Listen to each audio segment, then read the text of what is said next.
Warahmatullahi wabarakatuh. Bismillahirrahmanirrahim. Tawakkalna 'alallahi la haula wala quwwata illa billah. Asyhadu an la ilaha illallah, asyhadu anna Muhammadar Rasulullah. Allahumma shalli ala sayyidina Muhammad wa ala ali sayyidina Muhammad. Rabbi shrah li sadri wa yassir li amri wa hlul 'uqdatam min lisani yafqahu qawli. Alhamdulillah pada kesempatan siang hari ini ya, hari Selasa tanggal 8 Maret 2022, kita bermunajahah ya, bisa bertatap muka di dalam acara edukasi sarana produksi pertanian PTBS. Suaranya kurang Insya Allah, keras, gimana? kurang keras suaranya. Kurang keras. Bentar ya.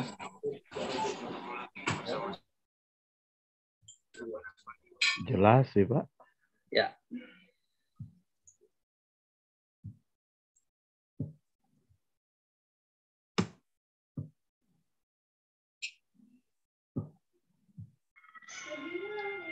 Ya.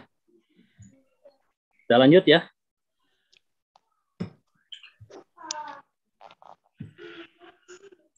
Lanjut Pak, jelas Pak.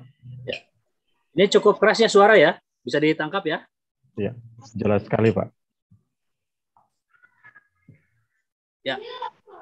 Ya, alhamdulillah pada kesempatan siang hari ini kita bisa bermunajah, bertatap muka ya di dalam acara edukasi sarana produksi pertanian PTBS ya.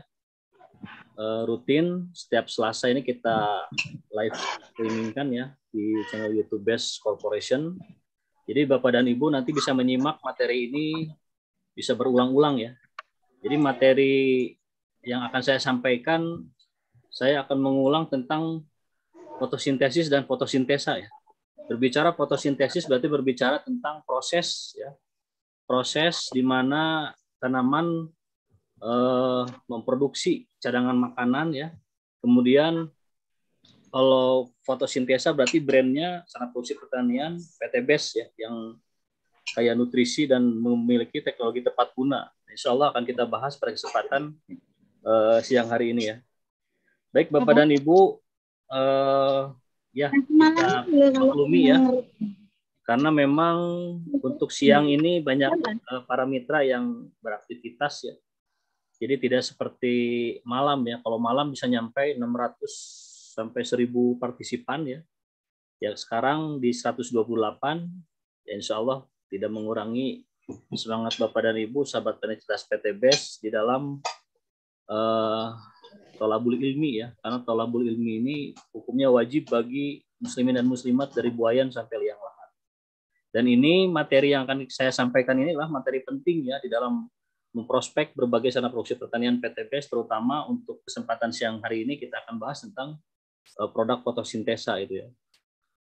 Baik Bapak dan Ibu, izinkan saya mau membuka slide dulu ya sebelum masuk ke materi. Nanti saya akan menyampaikan dulu berbagai macam informasi ya. Informasi bahwa jadwal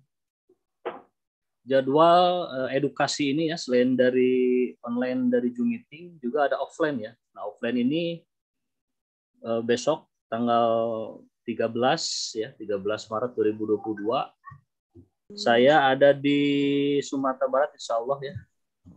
Ada di Sumatera Barat, insya Allah akan mendampingi seluruh mitra lintas jaringan yang ada di Sumatera Barat ya. Sumatera Barat. Ya, nanti kita akan berbicara atau kita akan belajar tentang bagaimana efektivitas di dalam mengaplikasikan berbagai sarana produksi pertanian PTBS ya. Nah, kemudian seperti biasa bahwa program Best Farming, Zoom Meeting Best Farming ini ya saya diamanahkan oleh perusahaan ya untuk mendampingi seluruh mitra ya, mitra di berbagai daerah ya, mitra berbagai daerah, khususnya para mitra-mitra yang memang ingin mengedukasi dan ingin mengembangkan bisnis di PTBS ini ya, di dalam mengedukasi semua sarana produksi pertanian PTBS kepada para petani ya. Nah, ini jadi aspirasi para mitra nanti yang ingin mengcombine, mengkolaborasikan semua sarana produksi pertanian PTBS ya, terutama yang izin edarnya sudah keluar, eco farming original, kemudian eco farming slow release, dan masih on proses, di dalam proses penyelesaian eco farming fotosintesa dan eco farming ecoplant protector ya. Nah, ecoplant protector ini sedang diujikan di 3 perguruan tinggi terbaik di Indonesia dan 2 di BUMN ya, untuk pengujian material dan uji efektivitasnya ya di 5 lembaga berarti ya. Insya Allah secepatnya ya untuk agen Hayat Ecoplant Protector. Kalau fotosintesa insya Allah hanya menunggu izin untuk distribusi PTB sebagai distributor tunggalnya ya. Ya. Nah, kemudian produk ini Mas Hanafi bisa di ini ya. Jadi dulu suara-suara yang baru masuk ya. Saya supaya konsen di ini ya, di materi.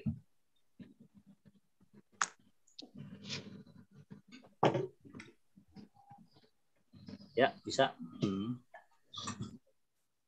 Jadi perlu saya sampaikan, jadi program Zoom Meeting Based Farming ini di dalam sepekan ini yang online ya, itu bisa sampai 16 kali ya. Jadi setiap pekannya 4 kali ya. Dan insya Allah nanti kalau kondisi sudah kondusif, kita adakan offline seminar ya yang ada di sekitaran kantor. Nah itu kita tentukan hari nanti dalam sepekan 1 hari untuk seminar di kantor ya, untuk membahas tentang base farming sarana produksi pertanian PTBS ini. Jadi inilah suatu bentuk apresiasi perusahaan di dalam mengedukasi sarana produksi pertanian yang dikenalkan kepada petani. Nah inilah bentuk tanggung jawab secara moral dan material. Jadi semuanya tersistem ya. Jadi tidak ada istilahnya para mitra menyampaikan materi atau menyampaikan mengenai produk knowledge sarana produksi pertanian PTBS ini dengan pemahaman sendiri. Nah semuanya ini harus berdasarkan kaidah keilmuan dan yang disampaikan oleh para tim konsultan ya. Nah jadi program Best Farming Konsultan ini ya alhamdulillah saya diberikan amanah untuk mengakomodir semua keinginan mitra yang ingin mengkombinasi semua sarana produksi pertanian di dalam setiap komoditas ya, baik itu tanaman pangan, palawija, hortikultura dan perkebunan ya, baik itu perkebunan maupun kehutanan. Nah, jadi Zoom Meeting Based Farming ini ya menyakup yang tadi izin edar sudah keluar dari eco farming original, meskipun eco farming ini khusus ya, konsultannya dari produsen. Biasanya Zoom meetingnya di jam 15 sampai jam 17 ya, hari Selasa ini dan hari Jumat ya. Nah, jadi kalau untuk di Best Farming Konsultan ini sarana produksi pertanian eco farming original kita arahkan di pemenah lahan sebagai bioaktivator saja ya. Nah, makanya nanti kita hitung efisiensi biayanya apa saja yang diaplikasikan ya, dan bagaimana caranya nanti akan kita bahas pada kesempatan siang hari ini. Baik Bapak dan Ibu, inilah produk ya yang bisa kita edukasi. Jadi ada 4 produk, eco farming original, Pilau Release yang izin dan sudah keluar dari Kementan, kemudian eco farming fotosintesa yang sebentar lagi insya Allah masuk ke web, begitu pula ecoplant protector, informasi dari produsen tadi saya sudah ngechat ya. Jadi ecoplant protector ini sedang diujikan di 5 lembaga ya, 3 lembaga pendidikan tinggi Indonesia ya, terbaik Indonesia ya, untuk mengujikan produk ini, dan 2 di BUMN ya. Mudah-mudahan hasilnya sama dan secepatnya keluar SK ya. Nah, kemudian Bapak dan Ibu, jika ada yang bertanya, Pak, bagaimana produk yang di luar selain ini? Saya mau bertanya, mau konsultasi. Nah, ini kita khususkan di produk ini saja dulu gitu ya. Yang izin edarnya yang sudah keluar dari IJD sebentar lagi keluar. Jadi di luar itu ya kita tidak membahas dulu ya mengenai sarana produksi pertanian yang masih lama, apalagi izinnya ya. Jadi kita fokuskan di 4 produk ini dulu saja ya. Kemudian sebelum masuk ke materi ya, Bapak dan Ibu, perlu saya informasikan lagi ya. Jadi nanti hari Ahad atau Minggu tanggal 13 Maret 2022 ya, pukul 8.30 sampai jam 16 bertempat di Hotel Rangkayo Basa Padang. Nah, bagi para mitra lintas jaringan ya yang berdomisili di daerah Sumatera Barat yang dekat dengan dengan lokasi acara ini, silahkan ya, masih ada waktu ya. Kita punya seat sampai 300 orang peserta ya, mitra lintas keterjaringan. Nah, meskipun ini diadakan oleh salah satu leader ya, Umi Orija Sativa, beliau Proyek Mokes, cuma diperuntukkan khusus untuk semua mitra lintas jaringan ya. Jadi jaringan siapapun boleh ikut gabung di sini. Karena di sini ada penting, nanti ada beberapa SOP yang akan saya sampaikan mengenai sarana produksi pertanian PTBS jika diaplikasikan itu dahsyatnya seperti apa gitu ya. Nah, inilah keunggulan kita punya produk-produk yang ramah lingkungan. Kemudian di sini kita punya visi dan misi membangun pertanian berkelanjutan di Indonesia ya. Jadi perlu ketahui juga bahwa sarana produksi pertanian PTBS ini semuanya ramah lingkungan. Sering saya sampaikan jangan terprovokasi oleh beberapa pihak yang mempunyai kepentingan karena izin fotosintesa ini anorganik, izin spillosaurus ini anorganik, akhirnya dicap kimia berbahaya. Tidak ya, semuanya ini hanya perizinan saja ya, perizinan saja dengan tujuan supaya kandungan NPK-nya tidak dibatasi ya, supaya selanjutnya kita tidak lagi menggunakan sintetis ya. Nah, itu tujuan utama dari strategi formulator atau produsen. Kemudian acara Sustainable Agriculture Development ini dilaksanakan cuma sehari ya, bahkan hitungannya dari jam 8.30 sampai jam 16 ya. Di sini kita akan padatkan semua materi ya. Insya Allah akan dibekali juga sertifikat ya, sertifikat berupa print out, ada tanda tangan saya di situ. Insya Allah mudah-mudahan menjadi macu semangat para mitra yang mengikuti training ini, dan nanti bisa diperlihatkan kepada para petani ya bahwa saya sudah melaksanakan apa yang disebut dengan training ini ya, training atau seminar tentang sarana produksi pertanian PTBS ini. Kemudian langsung kita masuk ke materi ya. Bapak dan Ibu, biasa di slide pertama saya sering menyampaikan faktor-faktor yang mempengaruhi peningkatan produktivitas hasil ya untuk komunitas pertanian dan perkebunan, khusus untuk pertanian dan perkebunan ya, baik dari tanaman pangan, palawija dan horti serta perkebunan secara khusus, itu 13 parameter. 13 parameter inilah yang akan saya sampaikan berulang-ulang ya. Tujuannya adalah bahwa pupuk atau pengendali hama itu bukan satu-satunya ya untuk meningkatkan hasil, tapi sebagai salah satu dari parameter yang 13 ini. Jadi Bapak dan Ibu silakan baca diulang-ulang. Insya Allah kalau ini sudah bisa dikuasai pemahaman materinya, di situ tidak ada lagi orang atau mitra yang overklaim terhadap suatu produk ya. Karena semuanya berdasarkan keilmuan. Maka jika ada yang bertanya, Pak, tanaman pangan berupa padi kalau pakai coppermint dapat berapa? Ya kita tidak bisa jawab karena ini parameternya. Benihnya seperti apa, ketersediaan bahan organik di lahannya seperti apa. Kemudian di situ sinar mataharinya bisa masuk ke 100% atau enggak. Karena komoditas padi ini adalah komoditas tanaman C4 yang memiliki yang harus membutuhkan cahaya sinar matahari full, tidak boleh ada naungan. Maka Bapak dan Ibu, sahabat peneliti PTBS, lihat padi yang ditanam di bawah pohon itu tidak akan berkembang dari anakan, dari kualitas bulir gitu. Karena memang padi ini adalah tanaman C4 yang membutuhkan sinar matahari full 100% ya. Kemudian teknologi mikrobanya seperti apa, ada pemenah lahannya enggak, ada pengurai bahan organiknya enggak, ada pelarut-pelarut fosfatnya enggak, ada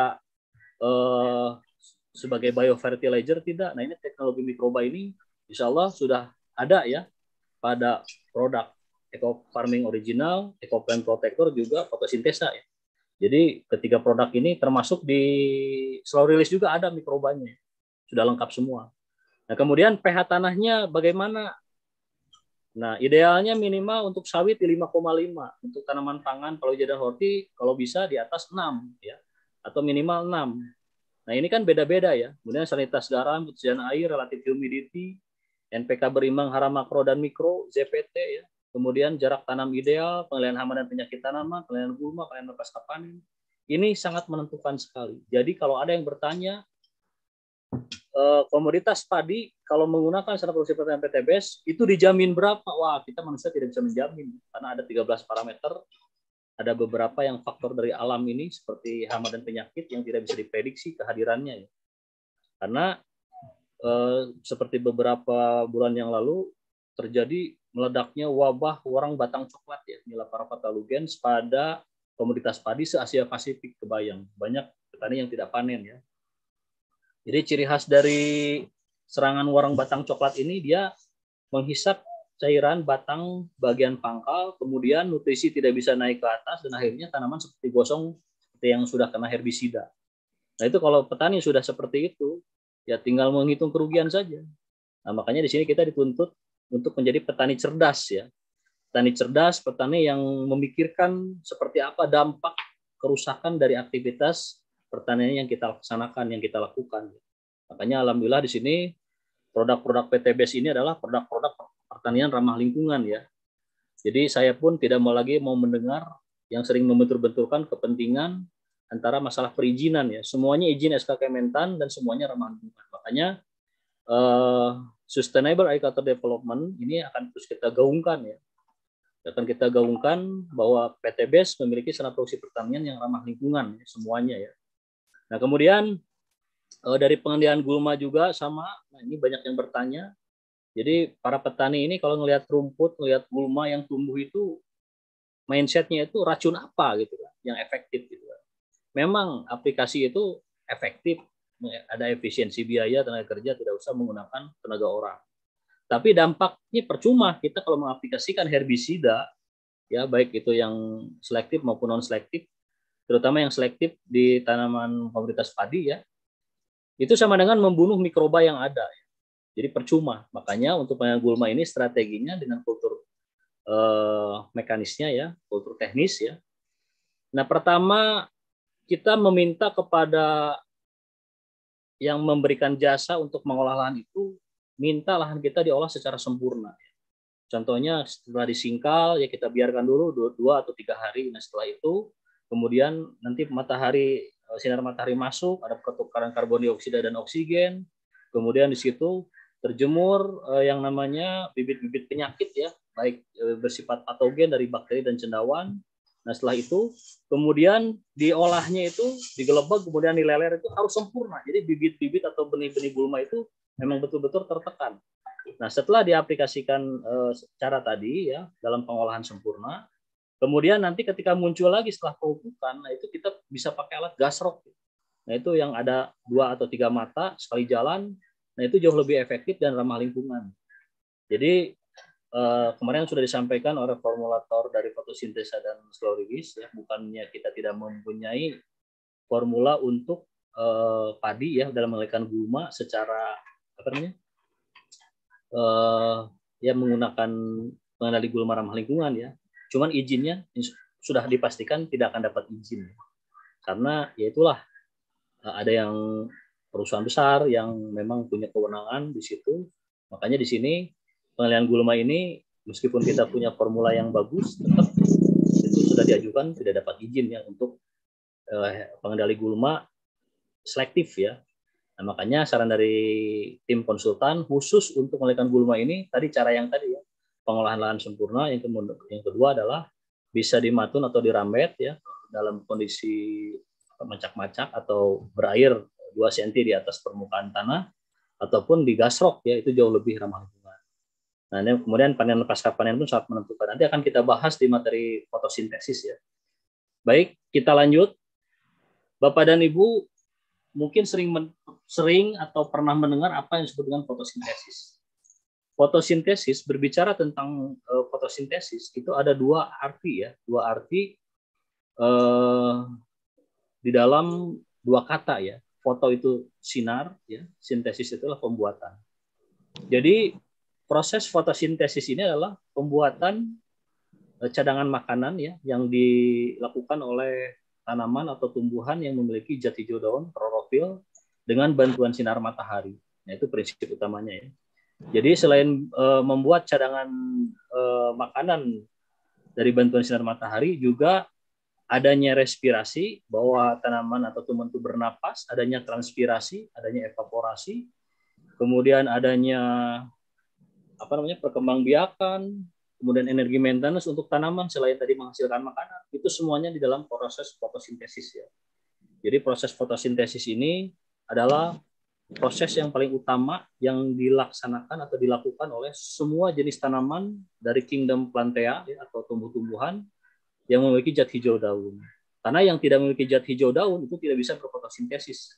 Karena fotosintesis itu terjadi di zat hijau daun di klorofil. Ya. Nah, makanya dari apa yang dikerjakan oleh tanaman inilah, maka tanaman atau tumbuhan ini menebar manfaat untuk manusia dan hewan. Ya. Jadi di sini disuplai apa yang disebut dengan kebutuhan oksigen. Ya. Kemudian cadangan makanan, baik itu disimpan dari umbi, biji, bulir, dan buah. Nah, itu yang dikonsumsi oleh manusia. Jadi logikanya jangan jauh-jauh. Orang sekarang sangat berlomba-lomba ingin hidup di planet Mars. Di situ mau dicari dulu sumber airnya. Tetap kalau tidak ada sumber oksigen yang dihasilkan seperti di planet bumi ini, tetap di situ tidak akan ada yang namanya kehidupan. Ya. Karena kehidupan ini ditentukan dari kadar oksigen, kemudian H2O, air, ya, kemudian di situ banyak tidak tumbuhan, gitu kan, atau tanaman yang, nah itulah salah satu parameter di dalam kehidupan di suatu planet ya. Nah makanya di bumi ini karena kita hidup ya di bumi Allah ini, kemudian kita harus mengikuti SOP yang sudah dibuat bahwa manusia ini hidup di bumi Allah ini harus seperti apa. Makanya salah satunya untuk mengurangi dampak AMDAL, dampak kerusakan lingkungan dari aktivitas pertanian, wajib kita harus memiliki sarana produksi pertanian yang memang ramah lingkungan. Jadi jangan sampai menjadi malapetaka bahwa kita bertani ini malah hasil dari budidaya yang kita produksi ini bisa malah menghasilkan strain baru terhadap penyakit ya. Karena dari residu penggunaan pupuk kimia sintetis dan pestisida kimia anorganik.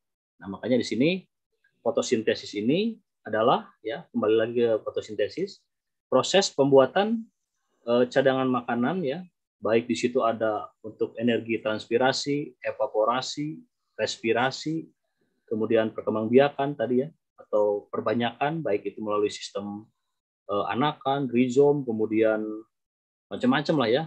Nah, itu dengan bantuan sinar matahari ya. Makanya di dalam sinar matahari ini ada panjang gelombang tertentu yang dimanfaatkan oleh tanaman untuk melaksanakan aktivitas fotosintesis tadi. Nah, kemudian ini gambaran sederhananya ya. Jadi di dalam proses fotosintesis itu pada tanaman ya. Jadi pertama karbon dioksida akan diserap oleh tanaman ya. Nah, kalau di eco-racing itu ada yang disebut dengan karbon monoksida. Nah, itu racun, beda lagi ya. Ini karbon dioksida atau CO2 itu diserap oleh tanaman melalui stomata atau mulut daun, kemudian juga air diserap melalui sistem perakaran. Nah, kemudian di dalam klorofil itu dengan bantuan sinar matahari ya, nanti akan terjadi proses fotosintesis dan akan menghasilkan glukosa atau C6H12O6 atau gula ya, atau gula. Nah, kemudian di sini juga menghasilkan oksigen ya. Dan oksigen ini sangat dibutuhkan oleh manusia dan hewan ya untuk kehidupan di alam semesta ini ya. Jadi ada in, ada out. Nah, ini dalam proses fotosintesis. Nah, kemudian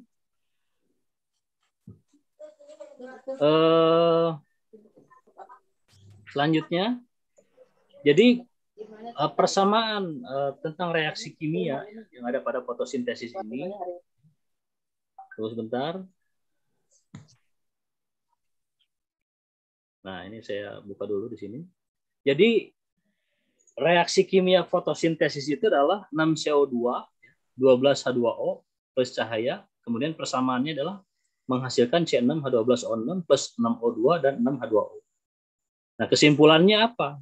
Jadi karbon dioksida dan air serta cahaya ini nanti diproses dalam zat hijau daun klorofil ya, nanti akan menghasilkan apa yang disebut dengan C6H12O6. Itu adalah glukosa ya, pati atau karbohidrat.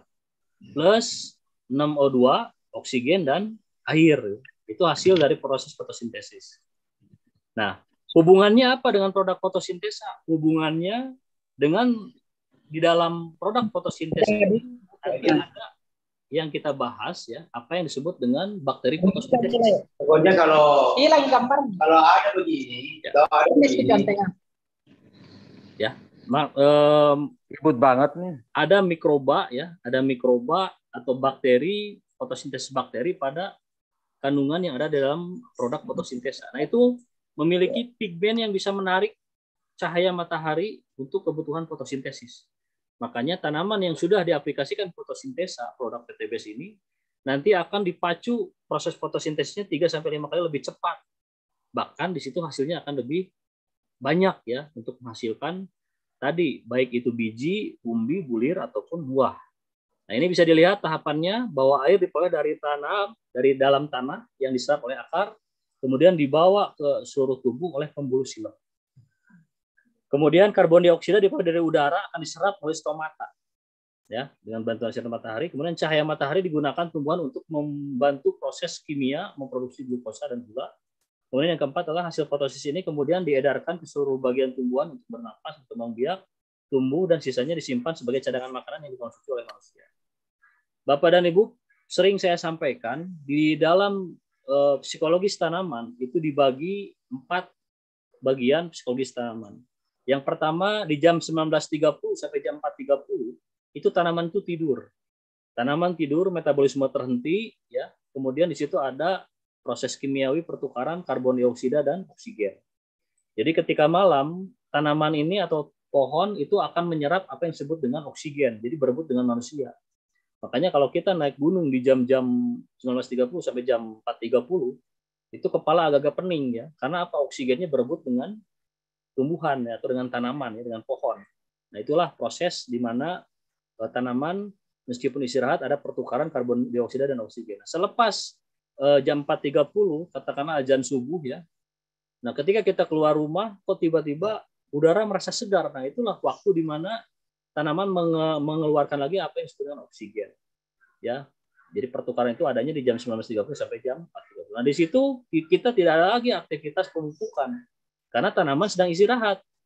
Nah, kemudian di jam-jam 4.30 sampai jam 9.30 di situ adalah waktu di mana persiapan proses fotosintesis ini. Jadi di sini ada warna biru ya di daerah perakaran, itu adalah gerakan intersepsi akar ya.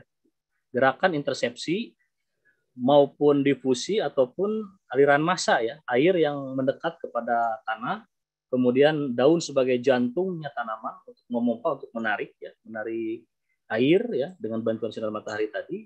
Disitulah persiapan fotosintesis. Makanya aplikasi yang paling bagus untuk pemupukan baik itu pupuk daun maupun pupuk yang ditabur ya di sekitar perakaran itu adalah di jam psikologisnya adalah jam 4.30 atau boleh jam 6 sampai jam 9.30 atau setengah 10. Nah, disitulah waktu yang terbaik untuk mengaplikasikan pemupukan. Karena di jam-jam segitu stomata mulai terbuka ya karena melalui proses fotosintesis, kemudian air sudah mulai diangkat. Makanya kalau ketika ada nutrisi akan dibantu diserap melalui pembuluh silem ya. Pembuluh kayu silem bagian dalam. Nah, di jam fotosintesis ini banyak petani yang salah di dalam mengaplikasikan. Di dalam budidaya padi 100 hari dirusak cuman hanya satu kegiatan 1 hari, yaitu masalah panen. Jadi kalau di jam fotosintesis jam 4.30 sampai jam 9.30 di situ petani panen apa yang disebut dengan komoditas padi itu hanya mendapatkan cuman sampahnya saja. Nah, artinya kualitas yang dihasilkan dari produk yang kita panen itu hanya mendapatkan sampahnya saja karena baru persiapan semua, air baru naik, kemudian apalagi nutrisi baru diangkat. Nah, kemudian kita tebas untuk dipanen. Makanya disitulah kualitas dari padi atau dari beras itu berbeda-beda ya setiap yang dijual di toko. Ada yang baru sehari sudah basi, ada yang nyampe 3 hari sudah bagus ya. Ada yang memang kualitas beras itu makan sedikit tapi bisa kenyang. Nah, itulah yang menentukan nanti panenan pasca panen ini harusnya jam berapa. Nah, ketika di dalam proses persiapan fotosintesis ini, maka puncaknya jam 9.30 tadi, kemudian nanti di jam 9.30 sampai jam 14.30 hasil fotosintesis akan disimpan ya di dalam biji bulir ya, akan diangkat ya dan akan disimpan ya di dalam biji, umbi, bulir maupun buah. Ya, itu perjalanan dari 9.30 sampai jam 14.30. Nah, kemudian nutrisi-nutrisi ini ada yang disebut dengan apa yang disebut dengan ada proses disebut dengan anabolisme dan katabolisme. Nah, artinya bolehlah kita jangan terlalu dalam ya untuk mempelajari ini. Tapi paling tidak dengan adanya proses fotosintesis ini, oh ternyata proses fotosintesis ini sangat bermanfaat untuk kehidupan manusia dan hewan ya. Nah, makanya kita tidak usah membahas tentang reaksi terang, reaksi gelap yang ada di klorofil itu terlalu dalam ya. Nah, itu biasanya orang-orang jurusan biologi ya, strata 1 biologi itu memperdalam ini semua. Nah, kalau untuk mitra petanitas PTBS cukup diketahui saja. Nah, minimal hasil dari fotosintesis itu menghasilkan C6H12O6 atau glukosa atau karbohidrat, kemudian melepaskan air dan oksigen ya. Nah, itu prinsip utamanya dalam proses fotosintesis. Nah, kemudian dari jam 9.30 sampai 14.30, nah dari jam itu disimpan, kemudian dialirkan masuk ke dalam sel-sel yang disimpan sebagai cadangan makanan, yaitu ada di biji, bulir, umbi, dan buah ya. Itu jam 14.30 sampai jam 19.30 menjelang tidur lagi. Makanya untuk panen dan pasca panen itu dilaksanakannya di jam 14.30 sampai jam 19.30. Nah, di situ kalau panen padi kita karena berdasarkan keilmuan maka akan diberikan kelebihan 15 sampai 20% ya bobot yang berbeda dengan panen ketika pagi hari. Makanya ini sudah dilaksanakan di daerah-daerah kampung adat di Sunda ya, seperti daerah Cipta Gelar, di daerah Baduy ya. Jadi ketika panen itu sore menjelang malam. Nah, kemudian digebotnya atau di threshernya, digiling ya, dirontokkan di thresher. Itu biasanya besoknya lebih gampang rontok. Nah, itulah salah satu strategi di dalam kita panen dan pasca panen berdasarkan dari jam fisiologis tanaman. Nah, kemudian kita bisa bantu dulu di sini. Nah, ini ya. Jadi simpelnya seperti ini fotosintesis ini. Nah, kemudian di sarana produksi pertanian PTBS ada yang namanya disebut produk, itu produk eco-farming fotosintesa. Nah, apa itu eco-farming fotosintesa? Nanti akan kita bahas. Produk knowledge ini ternyata dahsyat isinya ya. Makanya di sini inilah proses fotosintesis yang dilaksanakan setiap hari ya di jam 4.30 persiapan sampai jam 9.30 pada tanaman. Ya, salah satu misalkan ini tanaman stroberi. Nah, ini munculnya stroberi ini karena apa? Karena proses dari fotosintesis ya. Jadi tadi karbon dioksida diserap oleh tanaman stomata, oksigen air melalui gerakan intersepsi, kemudian gerakan massa dan difusi ya, masuk ke dalam jaringan tanaman melalui meristem perakaran. Nah, kemudian di sini ada juga karbon dioksida yang diserap ya, kemudian air.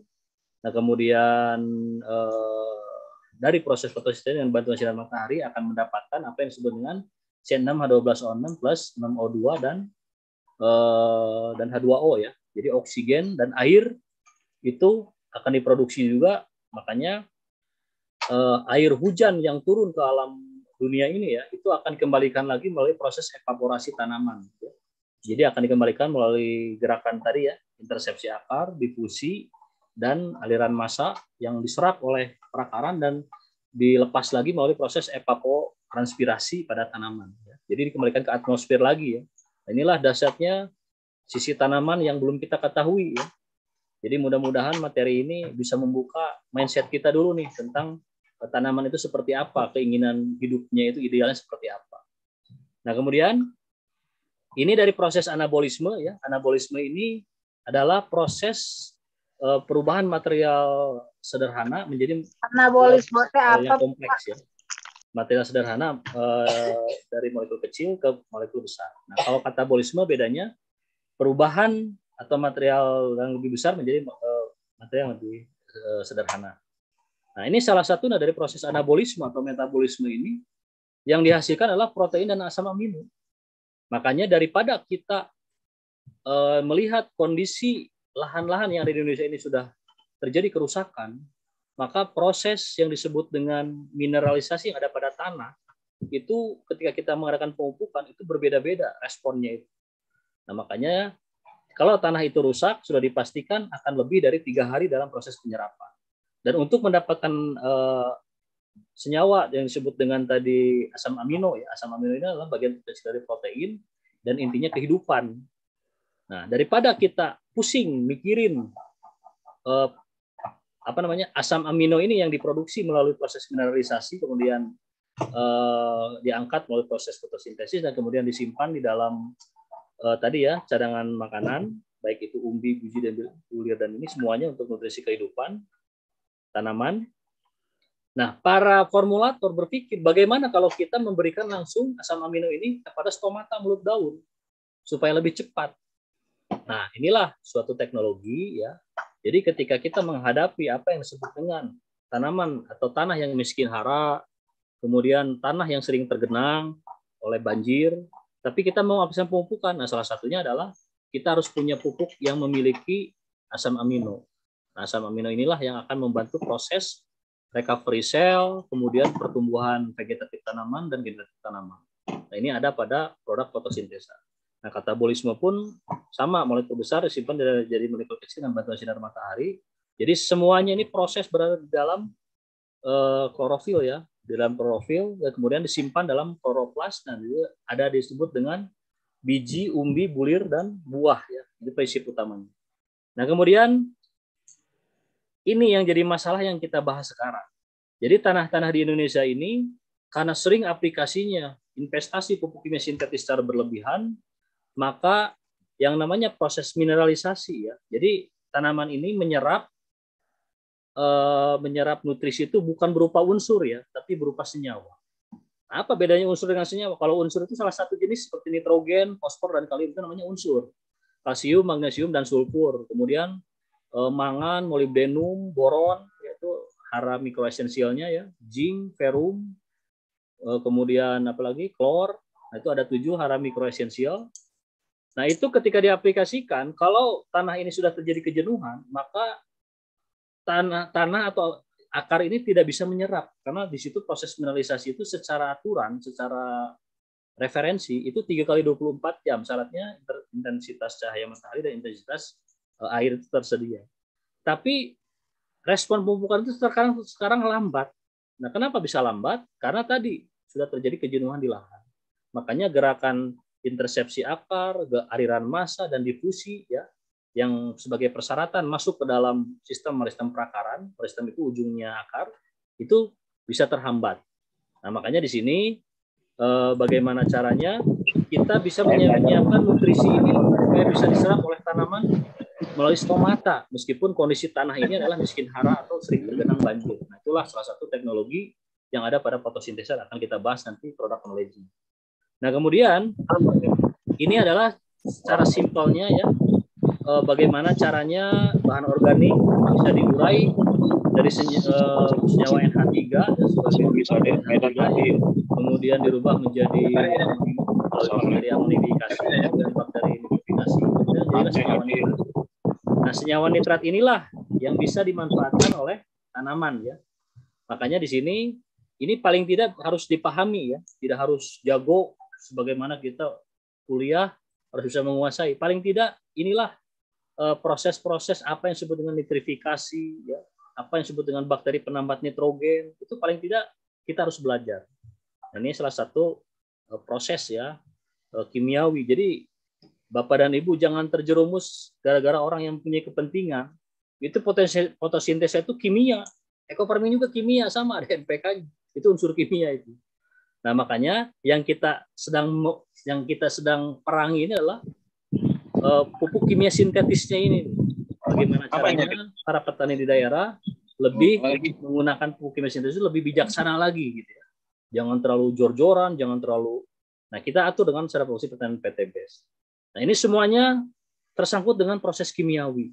Berikut tadi fotosintesis pun ada proses kimiawinya. Yang tadi ya, yang persamaannya C6H12O6 plus 6O2 dan 6H2O. Nah, itu adalah persamaan dari proses kimiawi. Ini pun proses kimiawi sama. Nah, kemudian transpirasi. Nah, inilah jadi air-air yang sudah yang diturunkan oleh air hujan ya, kemudian masuk ke dalam tanah. Ada yang disebut dengan porositas tinggi, ada porositas rendah, itu tergantung tanahnya ya. Nah, kemudian nanti akan dikembalikan lagi melalui gerakan intersepsi akar, gerakan massa dan difusi. Nah, itu akan masuk dengan komando jantungnya tanaman itu ada di daun, akan dipompa dan akan naik. Nah, kemudian akan dilepaskan lagi ke atmosfer ya. sekitar 70% dari total hujan dikembalikan ke atmosfer melalui proses evaporasi dan transpirasi. Makanya disebutnya dengan evapotranspirasi. Jadi proses penyerapan air yang akan dikembalikan ke alam semesta melalui tanaman, melalui stomata mulut daun yang akan dilepas ke atmosfer, itu disebutnya evapotranspirasi atau transpiration. Nah, ini salah satu bagian lah ya yang perlu diketahui, paling tidak nggak usah terlalu mendalam. Minimal apa yang saya sampaikan ini, oh ternyata dasar-dasar tanaman itu seperti ini, bukan hanya sebatas pengenalan pupuk saja gitu. Nah, seperti itu ya. Nah, sekarang kita masuk dalam produk fotosintesa yang memang kita bahas khusus ya untuk mengetahui produk knowledge tentang fotosintesa ini. Fotosintesa ini apa? Kok kenapa namanya eco farming? Ya inilah kebijakan dari owner, semua sentra produksi pertanian PTBS yang masuk, yang didistribusikan oleh PTBS, semuanya namanya adalah eco farming. Eco farming adalah eco berbicara tentang keramah lingkungan, farming berbicara tentang aktivitas untuk pemenuhan hajat hidup manusia, baik itu farming bercocok tanam atau pertanian bercocok tanam. Itu di situ ada peternakan, perikanan, perkebunan dan kehutanan. Jadi aktivitas ya di dalam mencukupi kebutuhan manusia ya, karena memang ada kebutuhan di situ faktor yang tadi, kemudian lebih mengarah kepada solusi mencari sehat dan ramah lingkungan ya. Karena eko ini berbicara tentang keramah lingkungan, ekologi ilmu yang berbicara tentang keramahan lingkungan ya. Jadi eco farming ini adalah brand PTBS ya, yang akan kita gaungkan terus. Nah, jadi nanti menyebutnya ada eco farming original, ada EF slow release, ada EF eco farming protector, dan ada EF fotosintesa. Nah, jadi fotosintesa ini adalah solusi untuk meningkatkan hasil pertanian dengan teknologi tepat guna. Pak, apa bedanya dengan eco farming original? Nah, hanya ikuti nanti Zoom meetingnya jam 15 sampai jam 17 di hari Selasa dan hari Jumat. Nah, apakah ini sebuah persaingan? Ya tidak. Ini semuanya ingin memperkuat brandnya eco farming. Nanti pilihan ada di mitra. Nah, kalau saya di sini ditugaskan untuk mengakomodir semua keinginan mitra yang ingin mengcombine semua PTBS, tetapi mengedepankan juga apa yang disebutnya efisiensi, efektivitas dan praktis ya. Nah, itu nanti akan saya dampingi. Nah, kemudian di sini ini dasar-dasarnya. Nah, fotosintesa adalah pupuk dengan teknologi tepat guna mengandung 36 unsur hara dan mineral di dalamnya mampu menciptakan proses fotosintesis secara mandiri. 36 unsur hara ini apa? Pertama, 13 unsur hara yang dibutuhkan oleh tanaman, 3 hara makroprimer, 3 hara makrosekunder, dan 7 hara mikroesensial. Kemudian 3 lagi ada di udara, ya, karbon dioksida, hidrogen, dan oksigen. Kemudian 20 ya, baru 13 tambah 3, 16. Nah, yang 20-nya lagi itu adalah mineral yang dibutuhkan oleh tanaman seperti natrium yang ada dalam tanah ya, dan lain-lain. Di dalamnya mampu menciptakan proses fotosintesis secara mandiri. Nah, ini yang akan kita bahas sekarang. Proses fotosintesis secara mandiri itu seperti apa? Nah, inilah hebatnya bahasa produk ini ya, produk yang ada pada fotosintesa ini dilengkapi dengan teknologi mikroba fotosintesa bakteri. Jadi ketika kita aplikasikan ke daun, maka di situ proses fotosintesis untuk mendapatkan apa? Untuk memacu pertama pertumbuhan, ya, kemudian perkembangbiakan, kemudian untuk mendapatkan di fase generatif itu kualitas biji, bulir, dan buah. Nah, itu adalah karena adanya proses fotosintesis. Nah, di dalam produk fotosintesa ini, maka kita di sini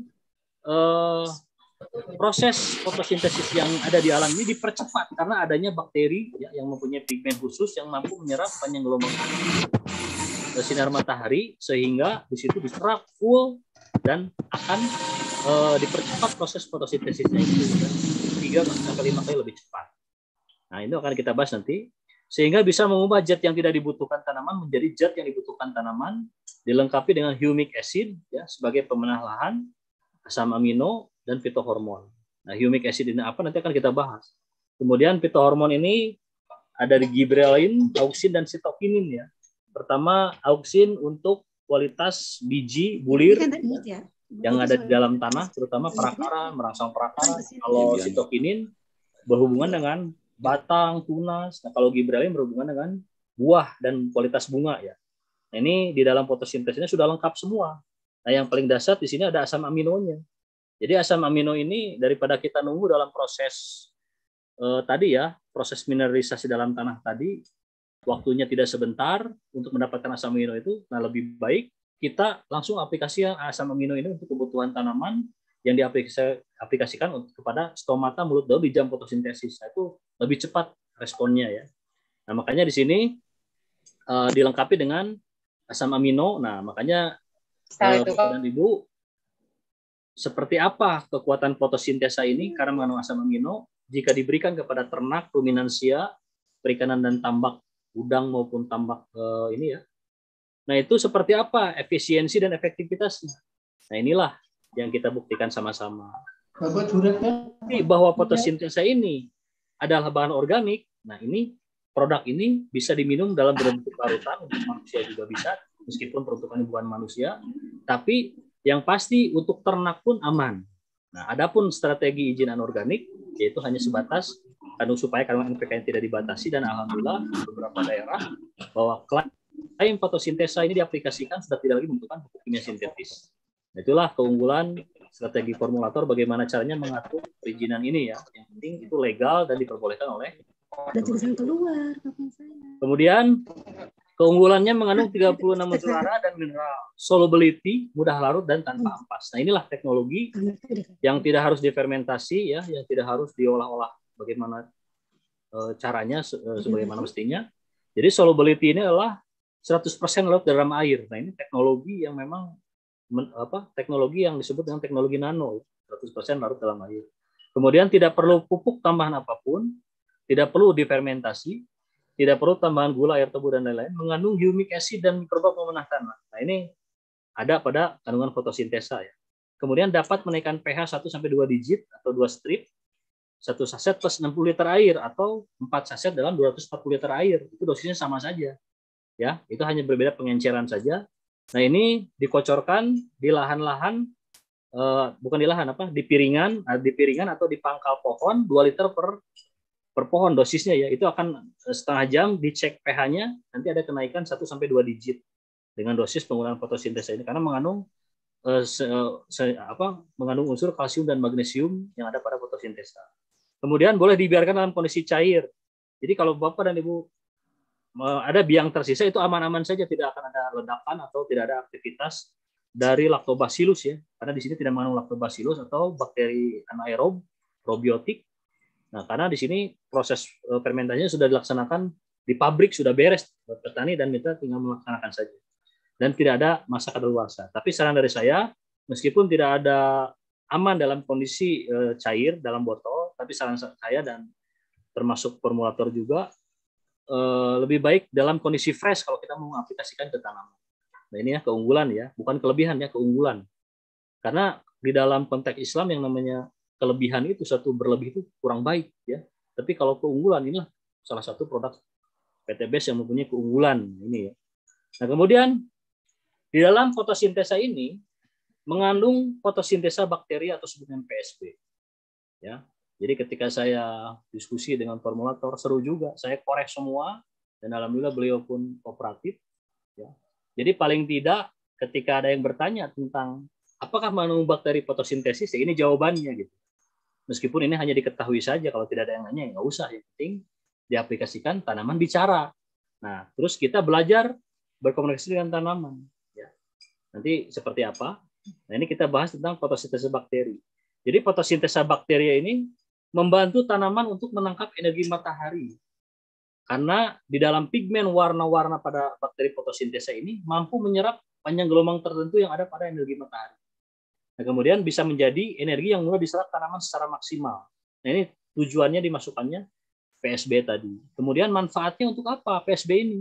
Membantu mencukupi kebutuhan nitrogen untuk segala jenis tanaman. Makanya jangan heran ketika diaplikasikan fotosintesa pada tanaman, itu zat hijau daun itu bertambah karena nitrogen itu ya atau senyawa nitrat ya NO3, karena nitrogen ini masih berupa unsur, itu akan diserap oleh tanaman dan akan berubah menjadi hijau. Nah, itulah fungsinya nitrogen. Kalau di padi, zat hijau daun akan bertambah, ya, kemudian anakan akan berkembang. Itu gara-gara adanya nitrogen, ya, unsur nitrogen. Tapi yang diserap oleh tanaman berupa senyawa, ya, baik itu NO3, ya, ataupun senyawa lainnya. Nah, kemudian membantu mengurai H2S, hidrogen sulfida di dalam tanah. Nah, Bapak dan Ibu ada yang kenal H2S? Nah, H2S ini adalah setiap orang memproduksi ini semua, ya, dari proses kimiawi yang ada pada proses pencernaan manusia. Nanti ada bagian nutrisi yang diserap oleh usus 12 jari, kemudian yang tidak tercerna menjadi feses. Nah, yang berupa gas disebutnya H2S. Nah, H2S itu hidrogen sulfida atau disebut dengan kentut. Nah, kentut itu adalah bagian proses kimia. Jadi jangan dibentur-benturkan tadi masalah kepentingan. Wah, ini kimia, wah, ini kimia. Kita ini hidup di alam semesta ini semuanya kimia. Menghirup oksigen juga kimia, mengeluarkan H2S juga kimia. Gitu. Nah, yang kita sama-sama perangi ini adalah kimia sintetis. Kimia sintetis, kimia buatan yang bisa menjadi residu pada kualitas hasil budidaya yang kita tanam, yang ada pada bulir padi. Nah, itu yang kita sama-sama perangi. Nah, produk fotosintesa ini adalah produk ramah lingkungan. Ya, buktinya apa? Buktinya yaitu tadi bisa digunakan untuk ternak. Nah, sekarang kalau kimia sintetis bisa nggak diberikan ke ternak? Ya pasti mati. Nah, makanya di sini kita harus berpikir cerdas. Ya, jadi jangan karena fanatik salah satu produk yang lain dijelek-jelekin, dia sama menjelekkan dengan produk PTBS juga. Nah, inilah tugas saya, bagaimana caranya membuka mindset mitra ini. Inilah produk, ya, seperti EcoFarming original, rutin ada Zoom meeting-nya hari Selasa dan Jumat. Itu silakan simak jam 15 setelah ini, ya. Nah, kemudian produk fotosintesa dan slow release, itu bagian saya untuk menyampaikan edukasi, karena memang dari formulator dan produsen, Prof. Raden sudah tidak bisa lagi mendampingi, ya. Terkadang beliau suka ikut juga Zoom meeting karena konsen di produksi, terutama di kualitas, ya. Nah, kemudian EcoPen Protector, ya, bisa nanti dengan saya juga nih. Nah, jadi saya akomodir semua. Nah, bagaimana cara pengaplikasiannya nanti jadi pilihan. Wah, saya mau aplikasi mau pakai eco-farming saja sudah terasa khasiatnya, manfaatnya dan peningkatan hasilnya. Yaitu silakan pilihan. Yang jelas lebih baik kita sebagai mitra PTBS ya gunakanlah sarana produksi pertanian PTBS ini. Gitu, ya. Nah, kemudian yang ketiga manfaatnya adalah membantu tanaman untuk menyerap nutrisi lebih baik. Dan dengan adanya fotosintesa bakteri ini itu bisa kinerja dari tanaman ini untuk menyerap nutrisi jauh lebih baik. Karena fotosintesa bakteri ini pertama dari sel bakterinya 60% protein mengandung asam amino B1, B2, B2. Jadi bakteri ini adalah kaya nutrisi untuk tanaman. Tapi bisa juga untuk ternak dan perikanan dan tambak. Nah, kemudian aktivitas PSB mampu menambah suplemen dan nutrisi sehingga mengurangi penggunaan pupuk. Nah, disinilah klaim dari fotosintesa. Jika kita aplikasikan, kita sudah tidak lagi ada jadwal pemupukan kimia anorganik di sini. Nah, nanti seperti apa strateginya? Keunggulan produk ini apa? Kemudian apakah ada kelemahan? Nanti akan kita bahas. Ya. Kemudian stimulasi pertumbuhan akar, ya, merangsang pertumbuhan akar. Kemudian stimulasi untuk meningkatkan kekebalan tanaman. Nah, itu merangsang untuk meningkatkan kekebalan tanaman, imunitas berarti, ya. Kemudian mempercepat pertumbuhan jaringan tanaman lebih kuat. Nah, ini adanya fotosintesa bakteri dalam produk fotosintesa ini, inilah manfaatnya. Nah, kemudian humic acid atau asam humus di slide ini ada humid acid. Nah, sebetulnya ini humic acid atau asam humus. Asam humus adalah atau humid bermanfaat untuk merangsang, ya, untuk merangsang pertumbuhan dan perkembangan tanaman, ya. Kemudian bisa meningkatkan energi sel tanaman yang menghasilkan aktivitas intensifikasi proses pertukaran ion yang mempercepat pertumbuhan sistem akar dan membuat akar lebih panjang, ya, membuat akar lebih panjang. Kemudian peningkatan penetrabilitas atau kemampuan penyerapan membran sel tanaman yang memudahkan nutrisi untuk terserap ke dalam sel serta mempercepat proses pernapasan atau respirasi. Nah, jadi intinya inilah manfaat dari asam humus yang ada pada fotosintesa. Nah, yang lebih dahsyat lagi ini. Jadi secara fisika tanah dengan adanya humic acid yang ada pada kandungan fotosintesa ini, bahwa tanah nanti akan melakukan absorpsi air sekitar 80-90% sehingga mampu mengurangi resiko erosi pada tanah. Jadi kelembaban udara, kelembaban moisture pada tanah itu akan ditingkatkan gara-gara adanya asam humus ini yang ada diaplikasikan fotosintesa pada piringan sawit atau di sekitar dikocor ke tanaman. Ya, itu sebagai pemenah lahan ya. Kemudian bercampurnya tanah dengan asam humus bisa memperbaiki struktur tanah melalui peningkatan populasi mikroorganisme tanah, menyatukan butir tanah menjadi agregat, tanah lebih gembur, berstruktur dan ya. Kemudian membentuk agregat meningkatkan porositas eliminasi oleh gas O2, nitrogen dan CO2 sebagai hal penting bagi respirasi mikroorganisme tanah dan akar tanaman. Jadi tanah yang bagus itu bisa adanya pertukaran karbon dioksida dan oksigen karena untuk memacu kehidupan mikroorganisme dan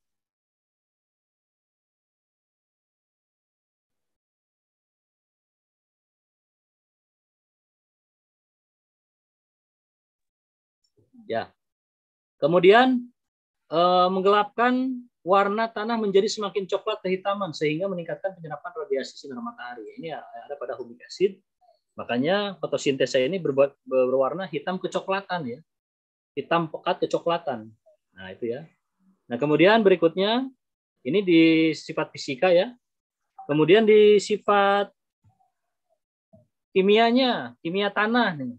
Jadi yang bagi yang mindsetnya kimia itu menakutkan, saya rubah di sini ya di Zoom meeting ini. Jadi proses yang ada pada dalam semesta ini tidak lepas dari proses kimiawi. Ya. Jadi pertama di proses kimiawi ini humic acid ya asam humus yang dihasilkan dari material organik meningkatkan kapasitas tukar kation. KTK akan menambah kemampuan tanah untuk menahan unsur-unsur hara atau nutrisi asam humus, membentuk senyawa kompleks dengan unsur mikro sehingga melindungi unsur tersebut dari pencucian oleh air hujan. Nah, kenapa sering terjadi aplikasi pupuk kimia sintetis secara berlebihan akan menghambat proses kapasitas tukar kation. Nah, ini yang paling mendominasi ini yang bisa mengikat senyawa atau unsur-unsur yang ada pada pupuk itu biasanya adalah senyawa aluminium dan ferum ya. Ferum itu aluminium, ferum itu adalah besi ya yang terlalu banyak, itu bisa mengikat senyawa-senyawa nutrisi tanaman sehingga di situ tanaman tidak bisa menyerap. Nah, dengan adanya teknologi humic acid ini itu bisa dipecah. Nah, ini yang nomor 3 ya, ikatan kompleks yang terjadi antara asam humus dengan Fe dan Al merupakan antisipasi terhadap ikatan yang terjadi antara unsur fosforus ya, yaitu unsur fosfor ini malah diikat oleh unsur Al dan Fe tadi ya, sehingga unsur P dapat diserap oleh tanaman. Nah, setelah adanya humic acid ini, maka akan mudah lagi diserap oleh tanaman. Nah, kemudian yang kedua tadi meningkatkan pH tanah asam akibat penggunaan pupuk kimia yang terus-menerus, terutama tanah mengandung aluminium. Nah, aluminium ini yang bisa mengikat senyawa-senyawa tadi yang dibutuhkan tanaman diikat oleh unsur aluminium ini. Makanya humic acid ini akan mengikat Fe dan Al yang sulit larut dalam air. Jadi humic acid ini sangat bermanfaat untuk bioremediasi ya. Bioremediasi untuk merubah yang tadinya pupuk-pupuk yang sudah tidak terurai ini dengan adanya humic acid ini dan teknologi mikroba yang ada pada fotosintesa itu bisa bermanfaat sebagai pemenah lahan. Nah, kemudian humic acid biologi tanah ya, menciptakan suatu tanah yang kondusif untuk menstimulasi perkembangan mikroorganisme tanah yang berfungsi dalam proses dekomposisi yang menghasilkan humus, humification. Kemudian aktivitas mikroorganisme di atas tanah akan menghasilkan hormon. Nah, hormon ini yang disebut auksin, sitokinin, dan gibberellin ini dihasilkan dari aktivitas dari beberapa bakteri ya. Nah, ini alhamdulillah bisa dipenuhi semua pada produk fotosintesa. Ya. Nah, kemudian singkat cerita, nah ini SOP dari produsen ya. SOP dari produsen intinya aplikasi di hari ke-1 sampai ke-10 atau ke-15 ini 4 saset, kemudian hari ke-15 2 saset, 32 saset, 45 2 saset.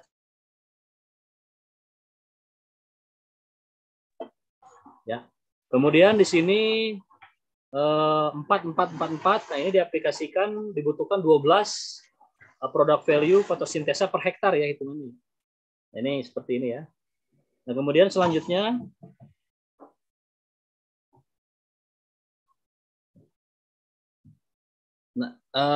ya ini SOP dari produsen. Nah, nanti ada SOP dari tim konsultan base farming. Jadi kalau kita mau mengolah lahan, apa yang harus dikerjakan? Pertama, land clearing, pembajakan lahan, pelaburan material organik, pelaburan dolomit. Ini yang nomor 3 dan 4 kalau ada ya, kalau tidak ada tidak masalah.